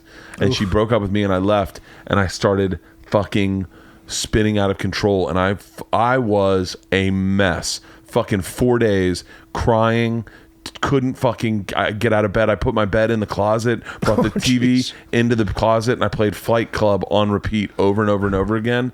And I kept going, I fucked it up. I had the one cool chick in LA, the one chick that doesn't give a fuck if I'm famous, doesn't give a fuck if I have money, doesn't give a fuck of anything, just wants to hang out, me and her, and I fucked it up. I was like, I did everything. I made her a mixtape. I did everything in my power to get her back. I know, I was bad. I was crying in the car. I remember I was crying in the car driving down La Brea, and a person next to me was crying in their car. But we both saw each other, and we were like, ah! It was so fucking weird. And then she came back. She went to a black church in South Central because she couldn't find a Baptist church in Hollywood, so she had to go to South Central because she grew up Baptist. Oh my god! And so she went to this like all black church, and then came up, and I was like, I will never fuck this. When I was hoping you'd show up at the black church and like come out on stage in a robe and be like, I need to talk to the people in this church right now. There is a woman here. Let the white boy speak. There's a one woman in here. Why is he talking like us? I don't know. Oh, there's a one woman in here. Leanne's looking at the girls next to her and they're going, no, girl, it's you. I think it's you. I was jogging down Outpost. Outpost is right by Franklin, and jogging back to my house, and I said to God, who I hate that religion's been so fucking, because I do believe in God. Yeah. Like I definitely believe in God. I said to God, God, if you allow me to have her back, I will never cheat on her. I'll never covet. I'll never do anything, and I won't fuck it up. And I remember God saying to me, be careful what you wish for, because I'll give her back to you, but I gotta hold you to that. And I was like, I need her. And I got back to my house and I walked into my bedroom and she walked in right after me. And I went, oh my God. I was like, there is a God. Wow. And then and she took me back and we started, and then we've been in love. Yeah. Wow. I don't know if we're still in love. I mean, we're friends. No. It's Overland. This is how cool she was. I got that phone call from Stanhope last night, and we're all with all our friends, and she's like, and everyone's like, you're not going to go over, and I mean, you're hanging with us. You're not going to leave and go. And then I was like, after dinner when we put our kids to bed, I'm going to go over there. And I was like, I'm probably going to spend the night. And she was like, okay. Yeah. And then I woke up this morning, and at like 7:30 in the morning, I woke up and I called her, and she wasn't a bitch. She was just like, hey, was it fun? I tried FaceTiming her because his fucking house is insane. Right. It's insane. And I'm super respectful of like keeping his privacy. Are you not going to say his name? Oh, no. Did I not say his name? No. Johnny Depp. Yeah.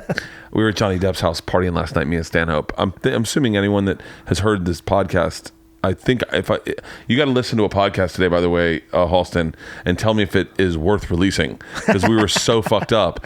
But like, his house is so cool, but it is him. It's his fingerprint.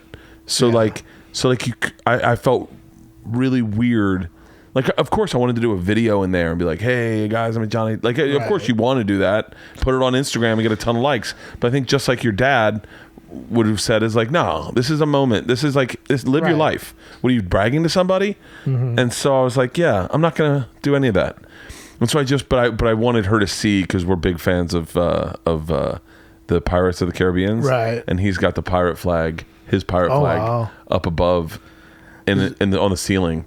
Does he have like his own room for like music and stuff? That's where we were in. We were in that house where he does most of his music and all of his music. And it was like maybe 200 guitars, but they weren't like, it wasn't like a guy who just, hey, can you fill this room with guitars? Right. It was like guitars. He's a collector. Yeah. It was that house was so neat. It was so neat. I was like, I couldn't. He just, I think that's how cool my wife is that she didn't say, hey, can I go? She didn't say, hey, how come I can't go? Yeah. Hey, wait, hold on. You're not spending the night. Just come home. Hey, do you know what? You're going to leave me here with the girls? You're going to go party over at Johnny. You're not going to, my wife's like, have a blast. Right. And then I woke up and then I called her. I was coming back over the hill, and she was like, I'm taking my Aunt Carol to the airport. I was like, cool. Doesn't get more aunt than Aunt Carol. She had an Aunt Diane. Oh, okay. Aunt Diane and Carol. But and I just came in, took a nap. Yeah. Ate 3 pieces of pizza. Took a shower. Halston came in. Went over, got coffee with you. Yeah. And I haven't seen my wife all day, but she's just cool. Yeah. Yeah. My wife, I know, like my wife, like you said, they call you out on your bullshit or whatever. And like when we first started dating, I had a gig in Montreal, and I decided to save money, I would fly out of Ontario to go to Montreal because the ticket's so expensive. So I like said, could you give me a ride to the Ontario airport? And like, she's like, okay, what are we? Like, she's like, is this a relationship, or am I your ride to the airport? And I was just like, like, she doesn't take shit. She doesn't take any bullshit. It's like, you need to like, let me know what this is. 'Cause I don't want to, I've wasted my time with other guys. I'm not, I like you. I love you. So it's like, what is this going to be? And it was like, you need to be kind of called out on your shit. That's when you told her you loved her, when you're like, it's Ontario. I love you. We need to leave at 7 a.m. Please be prompt. Carry my bags to the car. Thank you. And don't look in the rearview mirror. I'll be sitting in the back. Right. I do it Uber style. So I just recently started asking Ubers if I can sit in their front seat. like when I go to the airport, I go, it's like an early flight. I go, hey, can I sit in the front? And he's like, oh, usually they sit in the back. I go, yeah, but the back doesn't recline, and I want to sleep. Okay. And so, yeah. That's so cool. So you guys don't know, you haven't figured out kids yet? You don't know? I mean, she doesn't really want them. I mean, Really? She's 32 though, so I'm like, hopefully in the next few years. Do you want kids? I do, yeah. You'd be but a great dad. Not right now either. Like I'm sort of trying to like, pursue this. And Do you feel like, I feel like kids only helped me but yeah, once again, I had a very different, like when we went to Africa. So one of the parts of the stories that we haven't really shared is that or we did, but we didn't really talk about totally, is we did that tour in South Africa. Right. It was a month. Right. And so we had just had Isla. I mean, wow. Yeah, and I left right after we had Isla. Left my wife with a newborn. Wow. And went to Africa and just partied every fucking day. Mm-hmm. That was one great trip. Oh, and here's the thing. I didn't book that through an agent. I didn't have anybody. I emailed them because Sam. Yeah, I emailed Sam. I sent him, at the time you had to send a video. I sent a VHS tape to South Africa thinking, I don't know what happens. He watched it. He said, great, we're going to put together an offer. I didn't even realize I would get paid. And they put together this amazing offer. I'm like, yes, and like, that's how I booked it, So I was like, and that to me is like how I sort of define my career is it's like, if you don't ask, you never know. So it's like, it's just like, you got to do these things on your own. You can't wait for the opportunity. Like, what did it hurt for me to send the tape? It cost $20 or something, but it ended up paying off, 100-fold, Yeah. What do you want to do in the business? I mean, I'd like to do I have the sitcom that I wrote, Bruce City, that I'd really like to shoot. I'd like to do a movie. You can single camera? Yeah, it's single camera. Shoot that? Yeah, I mean, I don't. My thing is, I'd rather do a movie just because a movie's more, it's one shot. It's like one whole thing, as opposed to a sitcom, which is like, here's the pilot. Oh, okay, that's good. What would be the next episode? It's like, you feel like it's an ongoing See, that's so thing. funny. I'd rather not do a movie. I'd rather do a sitcom. Yeah. What I'm looking for in life is a nuclear family that lives at CBS Radford. I'd love to do a 4-camera sitcom. The one I wrote is not 4-camera. It's single camera, but whatever. I could maybe change it. But I would love to have like a nuclear family of like a set on set in CBS Radford. I can ride my bike there, jog there, buy a motorcycle and ride my motorcycle there, and then show up. I want my parking spot. I want my green room. I want to go into the writer's room. I want to help write on it. I want to help talk it through. I want to go in and get on set, do the read through, go to lunch, go to the commissary, have a nice big healthy lunch, talk to someone about this, about like getting in tennis lessons or something. I want to live that life. I want to live in LA. I want and then I want to be able to like go, hey, after we wrap on Thursday, I'm heading out. I'm going to do a theater in Miami and a theater in Tampa, or I'm going to do Boston, Delaware. I'm doing this, and then do the tour. But I want regularity. I'd love to. I mean, that's like, we were talking about purchasing, other properties. I want a compound. Like, I want a compound. I want a big wall. I want what Johnny Depp has ultimately. He's like 9 houses on one street, and he owns them all. Right. I'm not sharing secrets. I think that's, everyone knows that. But like I love that. I love that. I don't know what broke in me as a child, but I like that. Yeah. My first TV show was on the X Show, and the guy said to me, "You don't know how good you've had it." He's like, most people work their whole careers to get this. This is your first show. You're gonna look back one day and go, God, I wish I could just go back to that. And I always do. It was such a fun show to do. Yeah. I mean, that's the thing is like when you get that stuff early on, it's hard to. A friend of mine wrote a book about Greg Giraldo and talked about. He wrote a book? It's Matt Balaker. He wrote this really good book. Matt Balaker. Yeah, he used to run a show at Red Rocks. I know Matt. Yeah, Matty Ballgame. Yeah. So he wrote this book, and I don't know if. I mean, anyways, I read. He gave me like to read it over, and I read it, and it's great. But one thing he said was how Greg had such early success. 2 years, I think a year or two in, he went to Montreal. He got a deal out of Montreal. He got a sitcom on NBC. So he had all the success early on. So once he started having those failings, because his whole life went to Harvard. He went to law school. Like everything was boom, boom, boom, success. And then when he stopped having that success, or he started getting those roadblocks, he didn't see it as like, oh, it's just a missed opportunity, move on to the next thing. He saw it as like a personal reflection on him. Really? Right? I mean, I don't know. Wait, is Matt's book published? Not yet. I think he's looking for a publisher, or else he's going to self-publish it. But it's a great book. He interviews Jim Gaffigan. Hey, will you text him and tell him I'd love to have him on the podcast? Oh yeah, I know, sure. Matt. Yeah, I'd love to talk about that fucking book. Greg Giraldo was like Greg and even Bill to some extent, a lesser extent. I would say that only because Greg one time, and Bill said the same thing, but I had an early success. And Greg pulled me aside. He was like, don't tell anyone what you made. Don't tell anyone how much money it is. Don't brag about any of this to anyone. Mm-hmm. He's like, don't talk about it to anyone, because everyone hates you, and they will hate you and if you give them reasons to hate you, they'll even hate you more. He was like, and he goes, don't stop working the door. He goes, keep working the door. He's like, you haven't like earned your spots, Right. So keep working the door, and people, you just stay humble, and people will like you. And man, it was the greatest advice ever. Bill gave me similar advice because Bill had early success. Right. And Bill said, hey, keep your head down, just do the fucking work. And he's like, but go tell Esty you have a deal, because Esty doesn't know anything about any of that shit. And she'll put you up. She'll give you spots if she knows you have a deal. And I was like, okay.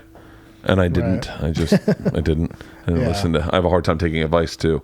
But I would love to talk about Giraldo. I could talk forever about that guy. I mean, I loved his special too. Like that was like a special that I really liked, where he talking about leaving the stuff in that where the guy falls asleep toward the end of his special. Yeah. And he just calls it out.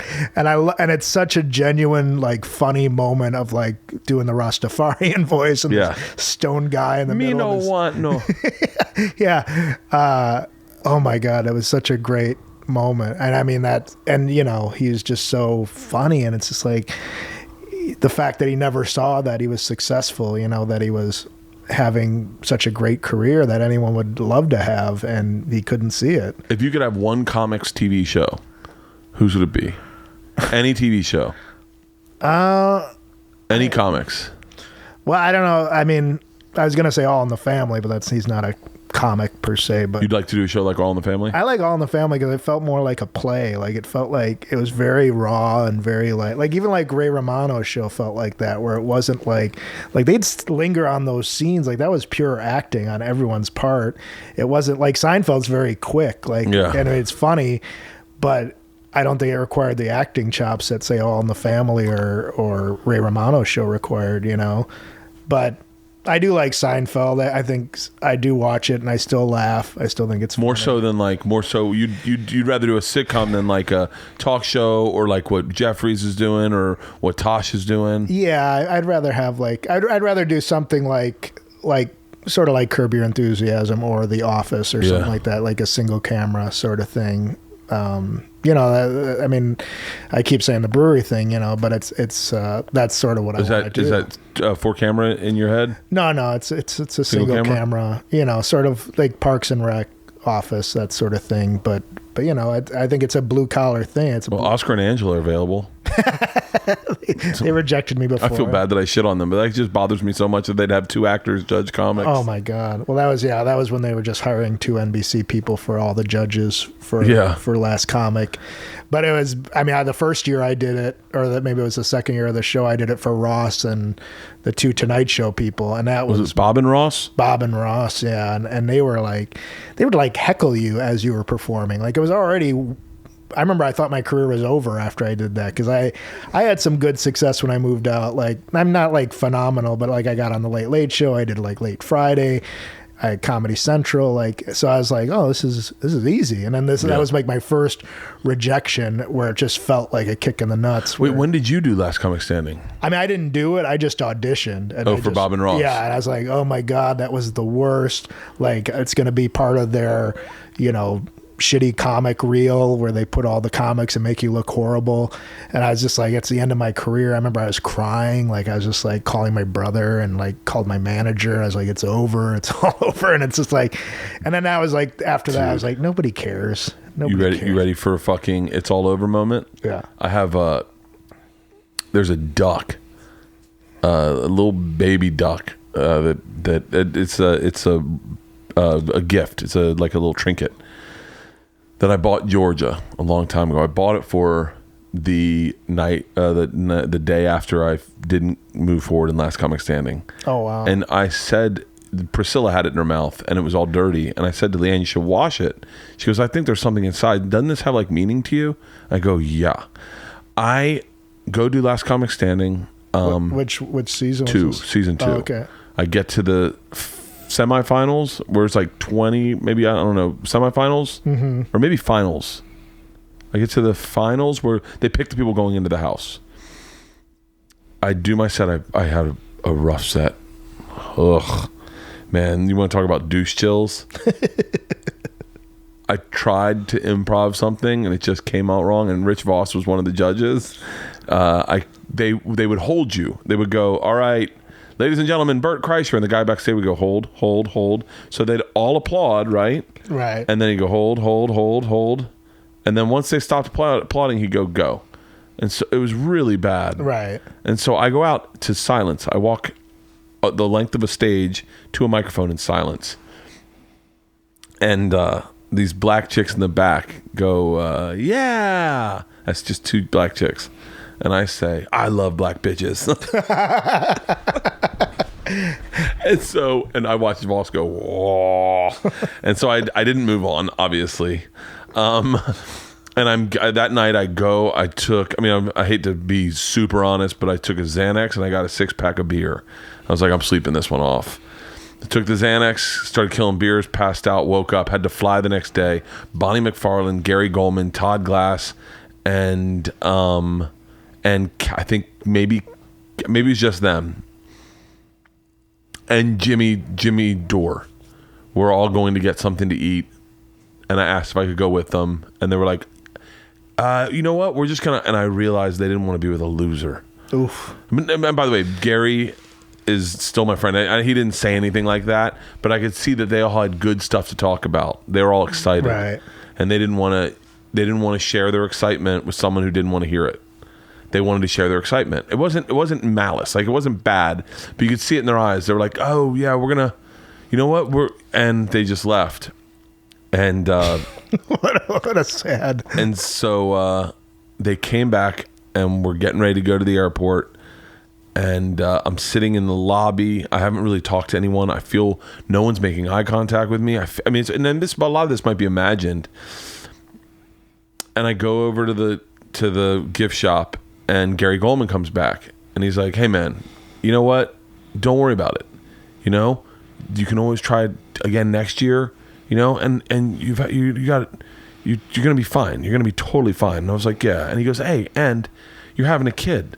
And I looked, and I was like, yeah. And he walked away, and I thought, I'm having a fucking kid. I was like, you know what? I'd much rather be on Last Comic Standing than have a kid right now. Right. In my head.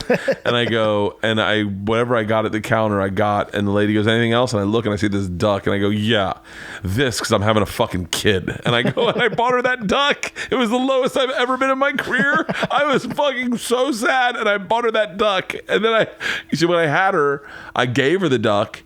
And when I had her, I'd been profiled on Last Comic Standing so well that it really kind of helped my career because they didn't show me being a loser. They just didn't mention my name again.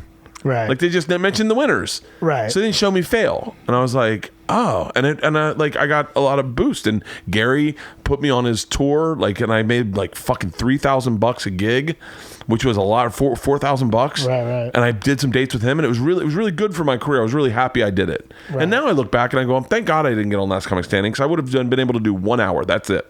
And I would have maybe gone on a tour and maybe just been like, what's next for them? I would have fucking stroked my ego, and I would have had no humility. Right. Because it was the best thing that ever happened, was being broke as fuck with a kid, going out and featuring for a year, having to learn how to do the road, having to fucking go and do like shit gigs.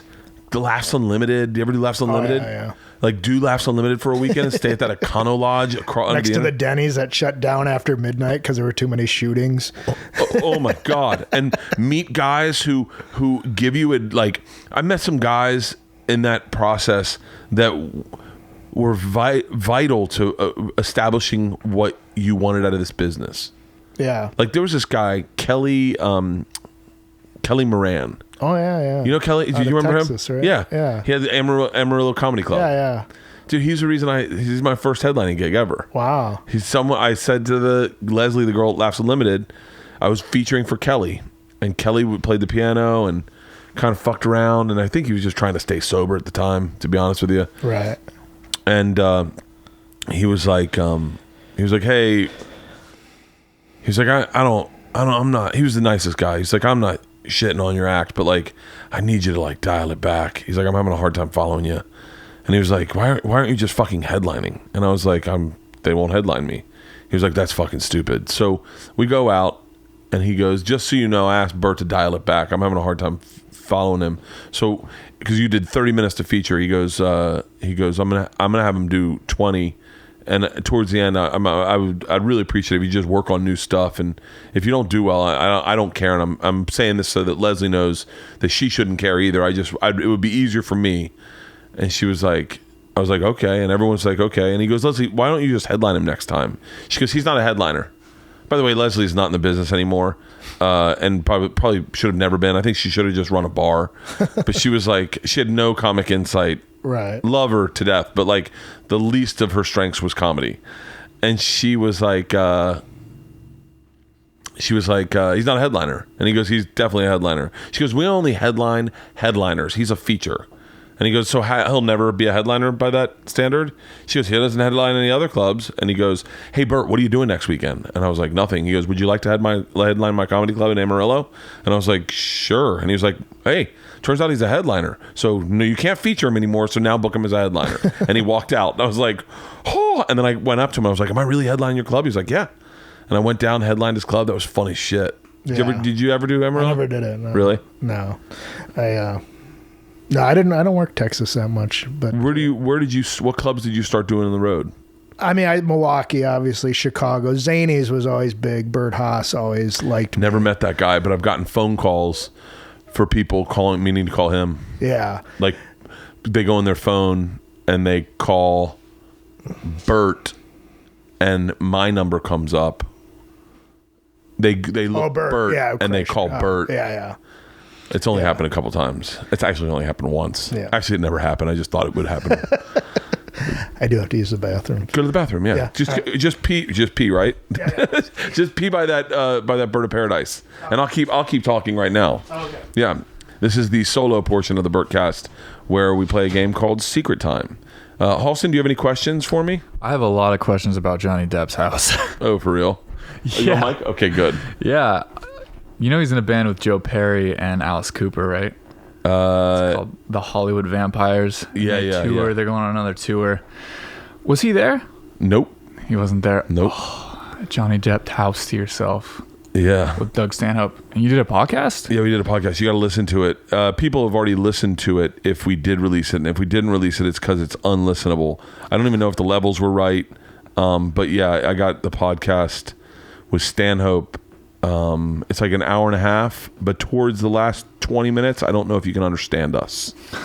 So I'll give that to you today, and if you could listen to it, then we can post that one this week. Everyone is screaming right now. Just release it. Yeah, it's a good one, but we talk. There are things in there that may need to be taken out. I'm not certain. Stanhope at one point, it's like, you edit these, right? And I was like, no. He was like, you don't edit these? And his manager, Brian, was like, just fucking post it. Oh. And I was like, just post it, but just post it. But yeah, you may need to listen. Yeah, we'll go through it. We'll talk about it later. Yeah, it was a fun fucking night. And just like that, he's back. We didn't talk about anything you wouldn't have wanted to hear. Just talked about Johnny Depp's house. It's gonna be a prank. You guys are gonna. Yeah, your mic's off. No, we have a Mickey Mouse voice, and yeah, I think you'd be a great dad. I don't know how we got back to that. Oh, go back to comedy clubs. What comedy clubs do you play right now? Like when you do the road? Well, the first club to headline me was Wise Guys in Utah and Salt Lake. And Keith Stubbs. Keith has been great. I just texted him the other day asking him about Park City. Oh yeah. I was like, hey man, where are we going? And then he just wrote, fantastic. He is a very man of few words, but he's great. I mean, he knows how to run a comedy club. Like that's one of the best clubs in the country. Yeah, and people love it. Like Mark Maron, Bill Burr, like they all talk about Rogan. That's one of the few clubs Rogan still does. Yeah, I mean, it's just it's been so good, like to me, like just record, just like performing there, and just the audiences are always great. But just going back to like the low point in comedy, because those are always fun to explore. Mine was actually in Montreal. I did New Faces in 2004, and and that at the time that was still, I mean, I guess it's still a big thing. It's a big New Faces in 1994. 2004. Okay, I said 2004. Yeah. So I did it, and I remember, so I had, they always say like, oh, we have a band here, a live band that play any song you want. I was like, oh, cool. So I'll have him play, so I had him play Ring of Fire by Johnny Cash. Yeah. And then, so I get announced, I walk out, and I remember just hearing like this cacophony of like sounds that did not sound like Ring of Fire. And it was just like, and then I get out, and it's like, then everything just went in slow motion of like, I should acknowledge that was terrible. That was supposed to be Ring of Fire. But instead I just went into my act, into my set, and just ate it for 7 minutes or whatever it is. So it was horrible, but it was that same sort of thing of where people, you talk about like people not giving you eye contact or whatever, like the same sort of thing. And the next day in Montreal, you go to the hotel. Like they didn't put us up in a hotel. They put us up like at a dorm because they wanted the New Faces to be a secret. It was like the first year they're like, we're not going to tell you who the New Faces are. It's going to be a surprise. And so they put us up at this horrible dorm. And so the next day I went to the hotel in Montreal, and there's like a big post where they put up all the reviews of shows, and then they had a review of New Faces. So I'm like, oh, I wonder, it wasn't great, but can't be too bad. And then I remember I'm looking, and then I remember Jimmy Pardo came over, and he's like, and he just says, fuck them. And I still haven't seen the article yet. And I'm like, fuck them. And it's like, what? And I was like, and then I spot it, and it's like review. So all the acts get ratings, 1 to 10. I look at my rating, a bomb, just a icon of a bomb. Like before they even had like emojis, just an icon of a bomb. And then just a one line, definitely not Milwaukee's best. Oh, and my I was just like, it was God. like a punch in the gut. And I was just like, oh my God, that was like the worst, just like the lowest point. And I remember like afterwards I went to like the after party. I don't know why I went to the after party, but a friend of mine had done really well. John Fish had done really well at the festival, and he like introduced me to these people from Gersh, and like they wouldn't even like shake my hand. Like I was like, oh, this is Tom, he's a really funny guy. And they're like, just sort of nod at me. Yeah. I was like, oh, like it was so bad. And then I just was like at such a low point. And then a night later I was walking to Andy Kindler's show, and Mitch Hedberg was there. And Mitch I featured for him like a couple of years earlier. And he says, Tom Clark. And I was like, oh, what's up, Mitch? And like, I couldn't believe he remembered me. Like I'd only met him once up to that point. So I was like, and he's like, yeah, let's go to the Andy Kindler show. So he took me, and he was with those agents from Gersh, and he's like, this is Tom Clark. He's really funny.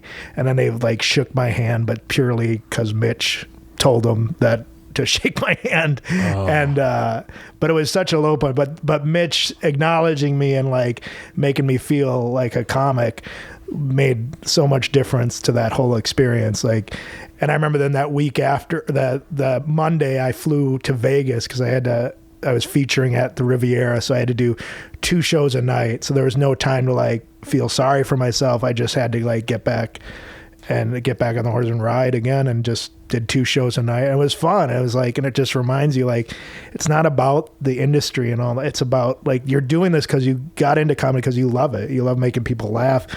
And if you stop focusing on that, like it burns you out. Managers and agents and I mean, I don't think I think I probably have slandered them before in the past, but the vast majority of them are good at what they do. and they really give a fuck and they care about comedy. But there also is a large portion of this business and it's not. Look, it's not. I can name the good ones. I can go through and name all the good ones, and then there's also some good ones underneath them that are really good too, across the board. But there is this massive group of people who just give a fuck about what's hot. Right. You know, I keep burping this pizza up. They just care about what's hot. Like, you know, it's the thing that ruins careers, I think. And it's just like you go. But is it funny? Like, is it Right. Well, yeah, it's like they see something that works and then they just kind of repeat that formula over and over, or that try to find that person as opposed to finding the next person. It's like, oh, who else is like that? Let's get them involved with this. It's the truth is like with podcasting is the example I use, is that none of them ever thought a podcast was valuable. Right. None of them. And now everyone's trying to figure out how they get in on the podcast game. Right. And you're just like, yeah. You know, I remember that's when I started realizing they don't have all the answers. Mm-hmm. Like there was a few times, and by the way, and I'll always throw my people under the bus because I know I love them. But there's times where you go, where you're like, they say things where you just go like, hold on, you can't be right about that. Like I remember one time I had a manager who's we were talking about somebody and he goes, the word's out, man, he can't fucking act. It was about this other guy, and I was like, what? He was like, yeah, the word's out, everyone talks about it. I was just in an email, he can't fucking act. And then we were talking about this other guy, this comic who did a pilot, and I was like, he can't, the word's out. Like that's one of the things that scares me. Like this last year I was supposed to do the Wilbur, and they were like, don't worry, everyone sells out the Wilbur. And I was like, really? And they're like, everyone sells out the Wilbur. And I was like, okay, because I don't think I can sell a theater. And they're like, I will credit her by name, but Heidi, my agent, was like, don't worry, you will sell out the Wilbur. And then like December at this time last year, we had like 200 tickets sold. It seats like 1,100 people. I was like, huh? And they're like, it'll pick up. It's holiday season. No one, everyone's planning their New Year's Eve right now. And I mean, come New Year's Eve, we're still at like 400 tickets. And I'm like, are you sure? They're like, don't worry, it's gonna pick up. It's gonna pick up. And it picked up, and we sold out the Wilbur. But I remember hearing people in the process of this, hearing people that didn't sell out the Wilbur and how that ruined their career, or like how it just fucked up their touring. Right. And I was like, it's been a fear of mine in this business of like, I don't want to put myself out there too much, because sometimes when the people that put themselves out there and believe they're better than they are, when they fail, people love to celebrate their failures. Right. I mean, you would say with Dane Cook, people were excited when he didn't, when things started to taper off, we definitely talked shit about Dane on that podcast last night. Yeah. We talked shit. As soon as you said that, I went, oh my God. Oh God. Yeah, you're gonna have to. I might have to listen to that podcast. But yeah, people love to celebrate their failures. Yeah. It's like the alt comedy scene was such a darling that when it kind of disappeared, and like, I'm sure people are still doing alt. I don't even know if anyone does alt comedy. It seems like nobody wants to associate themselves with it, but it is out there.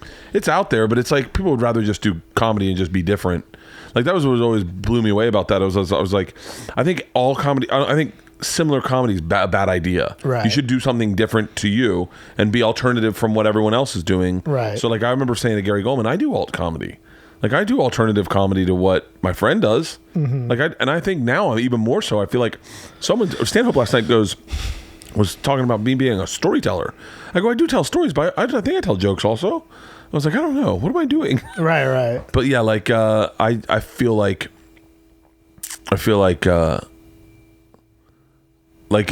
when the alt comedy scene started to disappear, there were a lot of like not me per se, but a lot of like club comics that loved it.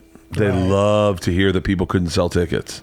They loved it. And I was like, I was like, I don't know if I enjoy that someone can't sell tickets. Like, I don't like that side of the business. I don't like celebrating people's failures. Right. Well, I've never known what that's like trying to sell tickets. Like, all my things are just, I get a flat rate from the club and that's it. Like, so like when I did my special, it's like, that was like one of my first times in 20 years of doing this, of like trying to sell tickets, which I didn't even know that was a thing. So what's your approach when you go into a club? Do you like when you, they just give me a rate and I no, but I mean, like when you go to Wise Guys, obviously if you don't have a bonus structure set in place, you don't care. But like, do you do like promo videos, or do you just do email blasts, or? I don't do any of that. I just show up, and I mean I'll tweet it out and Facebook it and. So what's been your approach for sharing this special? How you've done? I've done like some promos, and I've done the Facebook thing. Like, I don't really know what to do. Like, I'm the podcast, obviously, like trying to do. What other podcasts have you done? I did Jackications. Dork Forest. Yeah, Dork Forest. Loved Jackication. Yeah. My roommates, Hollywood, I think it's called Hollywood Anonymous or something like that. John Huck and Brian Irwin. Yeah, I know. Yeah. I had them on the podcast. Oh, did you? Yeah. Okay. I love John Huck. Yeah, John's great. I've known, John. So yeah, they've been helpful. I mean, honestly, I don't really know what to do. I don't really know how to get it out there other than to just kind of like, I'm not used to doing this. Like, really in my 20 years of doing stand up, I've never like really put myself out there. I mean, Montreal, I guess I did. And that was kind of a kick in the gut. So this is my first time where it's just like, all right, this is what I do. This is like all my work. Like, I hope people like it. And it's like a kick in the gut when you're trying to get attention for it or try to get people to go to it, and then you can see like they give you like a iTunes clicker of like how many people have viewed it. And it's like, holy shit, I need to get more people to get their eyes on this. So. And it starts Friday, right? Yeah. I'm definitely going to buy it, and I'm going to leave a comment. Inspiring all of the people listening right now to not only purchase it, but leave a comment. And we'll leave, I think what we should do is leave excessively glowing reviews. The more glowing, the more, like, make them enjoyable for us to read. There we go. So literally, like, I wrote a review of a I wish I had my phone on me. I wrote a review of a BLT one time at this restaurant. And I used to write Yelp reviews. I used to love writing Yelp reviews. My wife likes doing that too. And so, but I'd make them over the top. Mm-hmm. And like, I think the one I did for this BLT was, I don't consider myself a religious man, but when it comes to the bacon, lettuce, and tomato sandwich at this diner in Michigan, and it's like paragraph upon paragraph about this BLT. I did it, and the best is the comment right after this. Fuck, I'm getting the BLT. But the best is our friends. Oh shit! I think it was Eric Grusin. Someone's parents were in Vail, and they were like, "Shit, we need a bag. Let's Yelp and see if we get any good bag stores." And there's 3 bag stores. By the way, I visited all of them. So I fell off a waterfall and I had to fly to Vail to do a show, and I couldn't use a backpack, so I had to buy a bag. Mm-hmm. And it was hard to walk, so I walked that whole day looking for a bag with my daughter and my wife. My other daughter was in DC, but with my daughter and my wife. And I got to one bag shop, and this lady was so great because she owned the bag shop, and she didn't try to upsell me. Mm-hmm. I said I want the most expensive bag, and she said, you don't need that. Get this bag. It's the bag I still have to this day. And I wrote a glowing review, and my buddy's parents were in Vail going, we need to find a bag. And they go, holy shit, Bert wrote a review. And then they were like, oh my God. So this woman's gotten so much traffic through Yelp, through my review, that I go, that's kind of what I'd like to do with my art. If I can be funny and goofy and help someone, so much better than the guy who put the bomb, as funny as that is, put the bomb next. Clearly not one of. Did you ever hear the review someone did on this guy? He just it's the review. I think it's the same guy that he reviewed a movie, and he said this movie was like taking a 2.5 hour tour given to me by someone else of my living room. Yeah. Negative reviews are shitty. And it's a certain type of person that looks for the negativity in things. Right. I like to leave positive reviews. So let's leave legit, ridiculously over the top, but realistic positive reviews on Tom's Hour Special. Yeah, that would be nice. Because I mean, I don't even read like my Conan comments. Like I was very happy with my Conan set, but I would never, like my wife delved into that, and I was like, don't do it, because she felt the need to defend me, or I'm very happy with it. Like it's one of my favorite late night sets. Yeah, I haven't done that many, but yeah, so it's like, but I don't worry about it. Like I don't really, obviously I want good reviews on this special, but yeah, you can't. I don't know. I just never put a lot of stock into that. I think like in the last few years, I think I've been happier as a performer because I'm just doing things for myself. And like, I've been with my agent for almost 20 years. Who's your agent? Stu Golfman. So Stu's been everywhere. Stu's gone from Omnipop to innovative artists to everywhere. Omnipop used to book Laughs Unlimited. Yeah. There was a guy that worked at Omnipop. I remember TJ. Mark Walter. Yeah. TJ's over at Gersh now, and couldn't take me with him. But I'm happy with Stu. Right. But Stu has been great. I mean, but I did drop Stu for a year because I was really frustrated with I wasn't going out or anything, but I'm back with him now, and I booked like a show on HBO, Room 104, where I play a cop, which was really cool. So it's like. But when I stopped working with Stu, it forced me to be more proactive in my career. And now that I'm back with him, I'm still proactive in my career, but now I've got him helping me along again. And I think it's just been a nice balance as opposed to sitting back and like, why am I not going out? Why am I not going out? Dude, I'll tell you what I think. In my opinion, this is what you need to do. You need to, this is my plan on me is, create content consistently to share with a group of people so that you start a dialogue with a group of people so that when you go to their cities, they want to see you in person and live and do stand up. Right. Be it on like Twitter jokes or videos. I mean, and if I were you, I would be doing more videos and putting them 1-minute videos, putting them on Instagram, waiting till one of them catches and blowing it up there. Podcast. I don't know why you and your wife don't have a podcast. We talked about it. Yeah. My podcast is by far my most connective tissue with my fans. Yeah. And Stanhope and I were arguing about this last night. I don't call them fans. They're not fans. It's not fan is the wrong word. Is the people that like the shit, not even all of it. A lot of people don't like all the shit. I know that, but like the shit I do. And this is better for me than Twitter. It's a free content that's delivered weekly to them and I can introduce them to cool shit. Like I guarantee you the parts of this podcast they're going to like is like you hearing you talk about your dad and the way this business is fucked and creating your own content and like, and meeting your wife and us cheating on or getting dumped by chicks and our low points in the business, and they're gonna be like, God, I kind of like Tom. How do I connect with him? Right. And it's super easy if you have a podcast because then they just, while they're listening right now, slide over and click subscribe. Right. And then all of a sudden you're in their ear. Yeah. And look, I say this not as like a marketer, but as a fan of podcasting. Like there's so many, I was listening to a podcast, I say this all the time, but like I was listening to a podcast and someone was like, dude, you got to check out Ian Carmel's podcast. And I was like, I don't know Ian. I've met him one time. I met him one time in New York. I didn't even meet him before this. I didn't even meet him. And I just go, what is it? And they're like, all fantasy everything. And I was like, I think I was listening to a podcast. And they said Ian Carmel, all fantasy everything.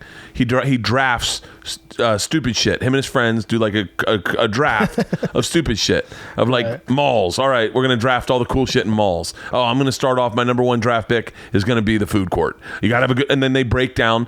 And I literally swiped over, hit subscribe in the middle of listening to something, hit play, and listen to them draft. I think they drafted malls. And I fucking was laughing hysterically. I was like, oh my God, I'm a big fan. And so I would talk about it on my podcast all the time. And Ian Carmel, I'd see him on Twitter going, I don't know Bert, but thank you. Because he would was getting listeners from my podcast going to his. And it was just me right now. Like there are people right now that are scrolling over and going, Ian Carmel, fuck, all fantasy everything. I know this guy. I was just telling somebody the other day, I just like the name of the the podcast is called The Cum Boys. Jesus. I just liked it, and I listened to them, and then I hung out with Stavi, and I was like, oh, they're fucking, those guys made me, they just, and it's because I'm a fan of podcasts, because I've listened, I have so many fucking podcasts I've subscribed to because I listen to Rogan's every fucking week. I listen to Rogan's podcast. Because I listen to Rogan's, I now know I'm inspired by Cameron Haynes daily. I follow Adam Greentree like we're besties. Like I follow him and go, what's Kim up to? Oh, is she having a glass of white wine? We know that Adam doesn't drink. It's fucking creepy how I know these people, you know? But it's fun. It is weird when I go like we were talking at dinner last night and someone said something about hunting. I said, oh, I have a couple friends that are really big bow hunters. And I was like, well, wait, hold on. I don't know if Adam Greentree would say my friend Bert ever, because we've never met. We've just chatted online twice. And Cameron Haynes. I've never met Cameron Haynes. So like you assume. Right. You form a relationship. And so I know that I like that shit. So if I can offer that to people and then we all sit at the Calusa Casino and drink until 2 a.m., then that's our thing. Yeah. No, my wife and I have talked Start a podcast. Start a podcast tonight. Yeah. Start a podcast tonight. All right. Start a podcast tonight. Don't have a plan. Just you and your wife. Just get on mic and start talking. You gotta buy a mic. Don't. I swear to God, your wife's coming in here tomorrow? Yeah. For real? Yeah. All right. I don't know. What, I'll give you 2 mics and a recorder for you to take out and do a podcast, and then just have her drop it off tomorrow and see if you like it. Just don't plan it. See if you like it. Post it and start. And then if you like it, go buy yourself the equipment. It's super cheap, and do a podcast. Just you and your wife talking once a week. That's what Tom Segura and Christina Pachinski do. Yeah. And they have one of the biggest podcasts in the world. Really? Yeah. You know what they do? They just watch fucking bullshit on the internet and then just talk about it. Tom watches it first and then shares it with her, and she watches it live, and then they just bullshit about it, and they talk about their days. They talk about shitting. And it's a great fucking podcast because their inside little jokes to each other are shared with us, and then we all share these inside jokes. Like, Bert is fat. That's a joke, because I'm not. Clearly, I'm in great shape. Start a fucking podcast. All right. If you want, I will give you 2 mics and a recorder that is fully charged. And then you can go in. I got a better idea. How's this sound to you? Okay? This is going to be a long podcast. I'm going to give you a record. Will you do this? I'm going to give you a recorder. Your wife's coming into the valley tomorrow? Yeah. I'm going to give you a recorder and 2 mics. I want you to do a podcast, and I'm going to tag it to the end of this. Mm-hmm. And that'll be your pilot episode. And all my fans can listen to you and your wife talk for 30 minutes. Just 30 minutes. Okay? 30 minutes, and I'll tag it to the end of this if you'd like. And have your wife come in tomorrow and just bring the gear back. We'll pull the card and we'll post it at the end of this, and that'll be your pilot episode. And then in the podcast, just try to come up with a name for your podcast and format. Just fuck around. Just you and your wife talk for 30 minutes, and I'm telling you, man, that's the best way to start that tissue with your fans. All right, I'll give it a shot. Dude, I just love you, man. I think you're a great guy. I already said I love you, but you are a great guy, and you're very, very genuine, and there aren't a lot of guys like that in this business. And it bums me out because I identify with what you feel like you're going through, where there isn't a lane for us. You know, like sometimes because I feel like because I'm 45 and I'm not like, I don't wear cool jeans and I don't know what Yeezys are. Right. Like I don't have expensive stuff. I'm not flaunty. Like that it's not sexy to the business, and I know what you're saying. So like, I just want everyone to watch your special. I'll be getting it, and then we'll post this week. All right, awesome. Thank you. Yeah. All right, I'll give the podcast a shot. Yeah. Oh wait, no. I'm gonna post this. Next week because then it'll be out on Amazon. Yeah. Because I don't want people to be able to go right to it and get it. Okay. So I'll post this next week, and then hopefully we have Stanhope. Okay. I'm gonna go fucking do that. Yeah. This is my wife. Do you want to meet her? Have you met my wife before? I have not met your wife. Leanne! Oh. My wife's aunt was like, oh, he's up. I can hear him go, Leanne. So I do that every morning. There she is. Leanne! You look at her face. She just registers of like, Hey, what's up, baby? Hi, how are you? Leanne, Tom was in South Africa with me for that festival Long time ago? 10 years ago. 10 years ago. That one? Yes. It's not good. He came home a mess. Yeah. Tom was there while I was messing it up. I saw how messy If it you're was. going to talking to a mic. I don't need it. Well, I know, but you're talking right now and no one can hear you except for us. So they're guessing what you're saying. Okay. She said Bert was a mess. Yeah. So we're I'm trying to convince Tom to start a podcast with his wife. His wife's a comedian as well. And so I'm going to give him a Zoom recorder and 2 mics and let him take it out to his house tonight, and him and his wife are going to have a glass of wine and record their first podcast, and I'm going to tag it on to the end of this. Do you think that's a good idea, Leanne? Well, it depends. What are you going to talk about? This is what I'm... Do you understand? I wish Jair was here. Well, yeah. I mean, it's always a great idea to Sure. try something new. That's what I mean. But I mean, what are you going to talk about? I don't know. He's forcing me into this. Just be you. Yeah, I don't know. Maybe being a married couple and newly married. And, Oh, you're newly married? well, 2 years in. Okay, that's pretty new. Yeah, and we have Yeah, we've been married forever. Go ahead. You're telling me. Yeah, I think that's a great idea. I think a lot of people, I know based on the response we've gotten from the Jair podcast, a lot of people are, you don't know what the Jair podcast No. is. Okay, last okay. week we did a podcast with a guy that is a behavioral analyst. oh yeah, And he analyzed our behavior and then talked to us about our individual behavior and how they kind of do and don't work together. right. So, a lot of people have been emailing saying that was really awesome, that it was very helpful. Because, most people are married. Right. And so I think listening, that's like, true. what? I don't think most people are married. I think most people are married or have been married You mean most people in the world? in the United, or the people who listen to your podcast. Okay, that's a different stat. Okay. So, Well, that's a good thing. I mean, everyone's thinking about getting married at some point. So I mean, it's a very universal thing. I'm on your wife's side here. Yeah. it is. And that what they keep saying is thank you for letting us peek inside. Yeah. I mean, that's the thing, is that I think most people are not confident enough in their marriage to be open with the public Right. about the like pros and cons, because everybody has cons Right. in every marriage, and if you say you don't, then you're either full of shit or you're really gonna But go the wrong has he direction. ever crossed a line where you're like, Bert, what are you doing? When he came back from South Africa. Oh, really? Yeah. Wow. Yeah, I was like, you will not be doing that again. Wow. Remember? Well, because I was really close to your child being born, right? I mean, that She was small, Yeah. but he came back an absolute mess from that. like you had to detox or.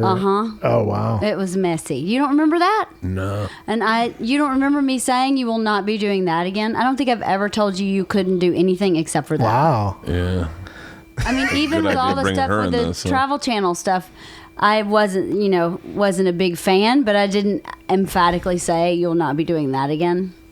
But 3 weeks in South Africa, and you came back like a puddle. You were a mess. Yeah. It was hanging out with that Steve Hughes. That's who it was. I knew his name was Steve. It was bad. I don't know what happened over there. I don't want to know what happened. Yeah. But He should have hung out with me more. Probably, because Yeah. you seem pretty normal. Yeah. I mean, I don't know that Steve Hughes guy, but He's a wild man. I know the effect he had on my wild I man. remember some of the videos Bert posted on MySpace. There's one of the funniest. On MySpace. That's how Oh it was. yeah, that was one of the best. Is Tom had his camera. It's on YouTube. The we're on one of the mountains there, Cape of Good Hope, and Yeah. there's all these little African girls, African kids, school children, and they just kept repeating everything I said. And so Tom was going, TomClark.com. guys, www.tomclark.com, and they go www.tomclark, and he goes Tom Clark, and they go Tom Clark. And he goes, Tom Clark is awesome. And they go, Tom Clark is awesome. I go, Tom Clark's gay. And they start laughing and they go, Tom Clark's gay. Tom is gay. Tom is gay. And they start chanting it. Right, just like all these school children, oblivious to what they're saying and how hurt I was. That was the day we played the game, who could get the closest to killing Tom Clark. That's right. Bert was a real bully. By the way, Hey, hold on. I don't think was. That's true. It's not was. It wasn't a bully. Is. That was the first time I'd ever had someone come up. Tom came up to me and he was like, "Hey, were you really playing a game to see if you could kill me all day?" And we had been, but I said, "Yeah," and he goes, "I just hurts my feelings because I would have liked to play along. I didn't want to be the butt of the joke." Right. And I go, I never looked at there was a butt of that someone was the butt of the joke, and he was like, the game was who can kill Tom Clark, and I was like, "Yeah, I'm sorry." But it was fun. If it wasn't you, you would have loved it. That was like my first taste of like bullying in like since like grade school. But it wasn't bullying. Kill Tom Clark is a bullying game. I think he prefers the word hazing. Hazing, yeah. Right. Which is the adult form I of didn't want to be bullying. part of any group or any. Right. I didn't want to be part of the group. By the way, that day I had Tom pulled me aside and said, "Hey, that hurt my feelings. I just would appreciate if you didn't do that." And I felt really bad. And then Andre Vincent said, "I can't be around you anymore." And I was like, "Why?" And he was like, "You cast a really large wake." He's like, "Because I do this thing." What was happening that day is I get this thing. It's called firing hot, where I can't calm down and I can't turn it off. And that whole day I was firing hot. I couldn't shut up. And at the end of the night, we're all getting ready to go to that bar. It's me and Steve and Andre. And you had said something to me, I think in the lobby, and then Andre said something to me right after it. Because Andre was the one playing the game the most with me. Right. And I think Andre felt guilty because you might have said something to Andre. Yeah. And Andre felt really bad. And then I was like, and then I just went up to the bar with Steve. He's like, "Don't worry, mate. It's me and you." And so we just got fucking hammered that night. But I was like, well, maybe I did fuck up. But it was a really fun game if you weren't you. Like, I'd implore anyone else to play the game. Well, yeah, the predator and the predator prey kind of thing is the one that has fun. Right. The prey is not really fun. Bear versus bunny. What? Jesus. Still learning. Anyway. Okay, I got groceries I got to put it. Yeah. So, This Yeah, we podcast should- took a turn. Yeah, nice we to should- meet yeah, we you. should- I'm sorry. yeah. Nice Did I meeting No, you. say- I know. Yeah, you bring Leanne in. She thinks she's a fucking pro. You're the one that called me in. You were waving and going, "Bring me in." I was not. I was putting chicken feed in the chicken coop. Shut up. All right. Good luck with your podcast. That's awesome. Thank you. Start a podcast. I will. Great. You'll be the first guest and we'll talk about Bert. Awesome. Yeah, my wife will drive out. She'll do it in a heartbeat. My wife loves being on air. Oh. All right. Well, I think we've accomplished some covered good things. everything. How much time have we done? 222. Oh my That's gosh. good. So we'll tag on if you want. You don't have to because now I feel like I'm bullying you. But I do think. No, it's something we've definitely talked about. I mean, I just don't know what it all entails. And all I that, think so. the important thing, I'm speaking from my experience. I was super nervous about starting a podcast. I'd done recorded 5 episodes, 6 episodes. I record them all the time, and they were just. And then one day, Segura called me. And he was like, "They're all coming." I think it was Easter. I think that's when I did my first episode. Everyone was coming over to my house. My dad was here. Joey was coming over, and Tom was coming over. And Tom was like, "Hey, do you have your podcasting equipment?" And I said, I have some of it. And he goes, "Get it all set up and get it ready. And we're going to podcast when in the middle of the party. And that will be your first podcast. And we're just going to upload it and get you fucking moving." And so I went, okay. And it's just pulling off the Band-Aid. It's just doing it. Look, there's not a lot of people are going to listen to your first ones. Right. But they'll check it out. And they'll stick around because it'll get better. My podcast, I don't know if it's gotten better technically, but it's definitely gotten better from that first one, at least in just the audio by itself. It Right. just sounds better.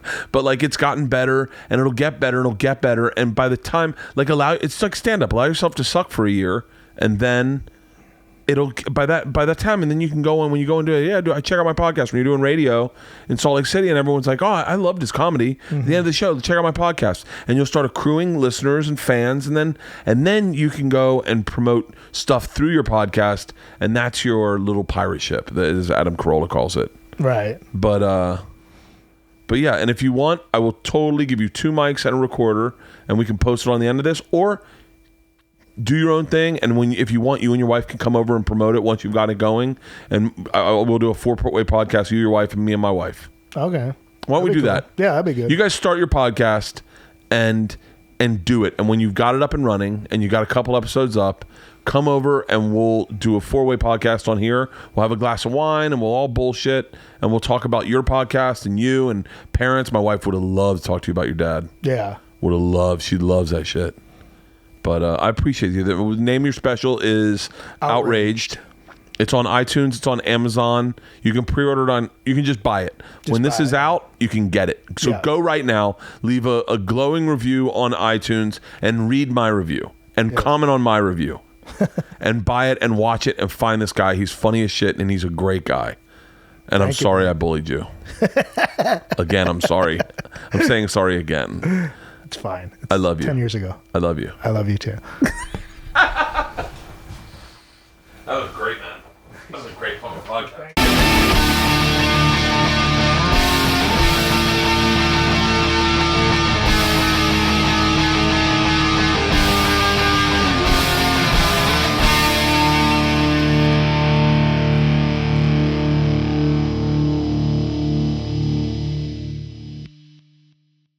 This episode was brought to you by The Machine.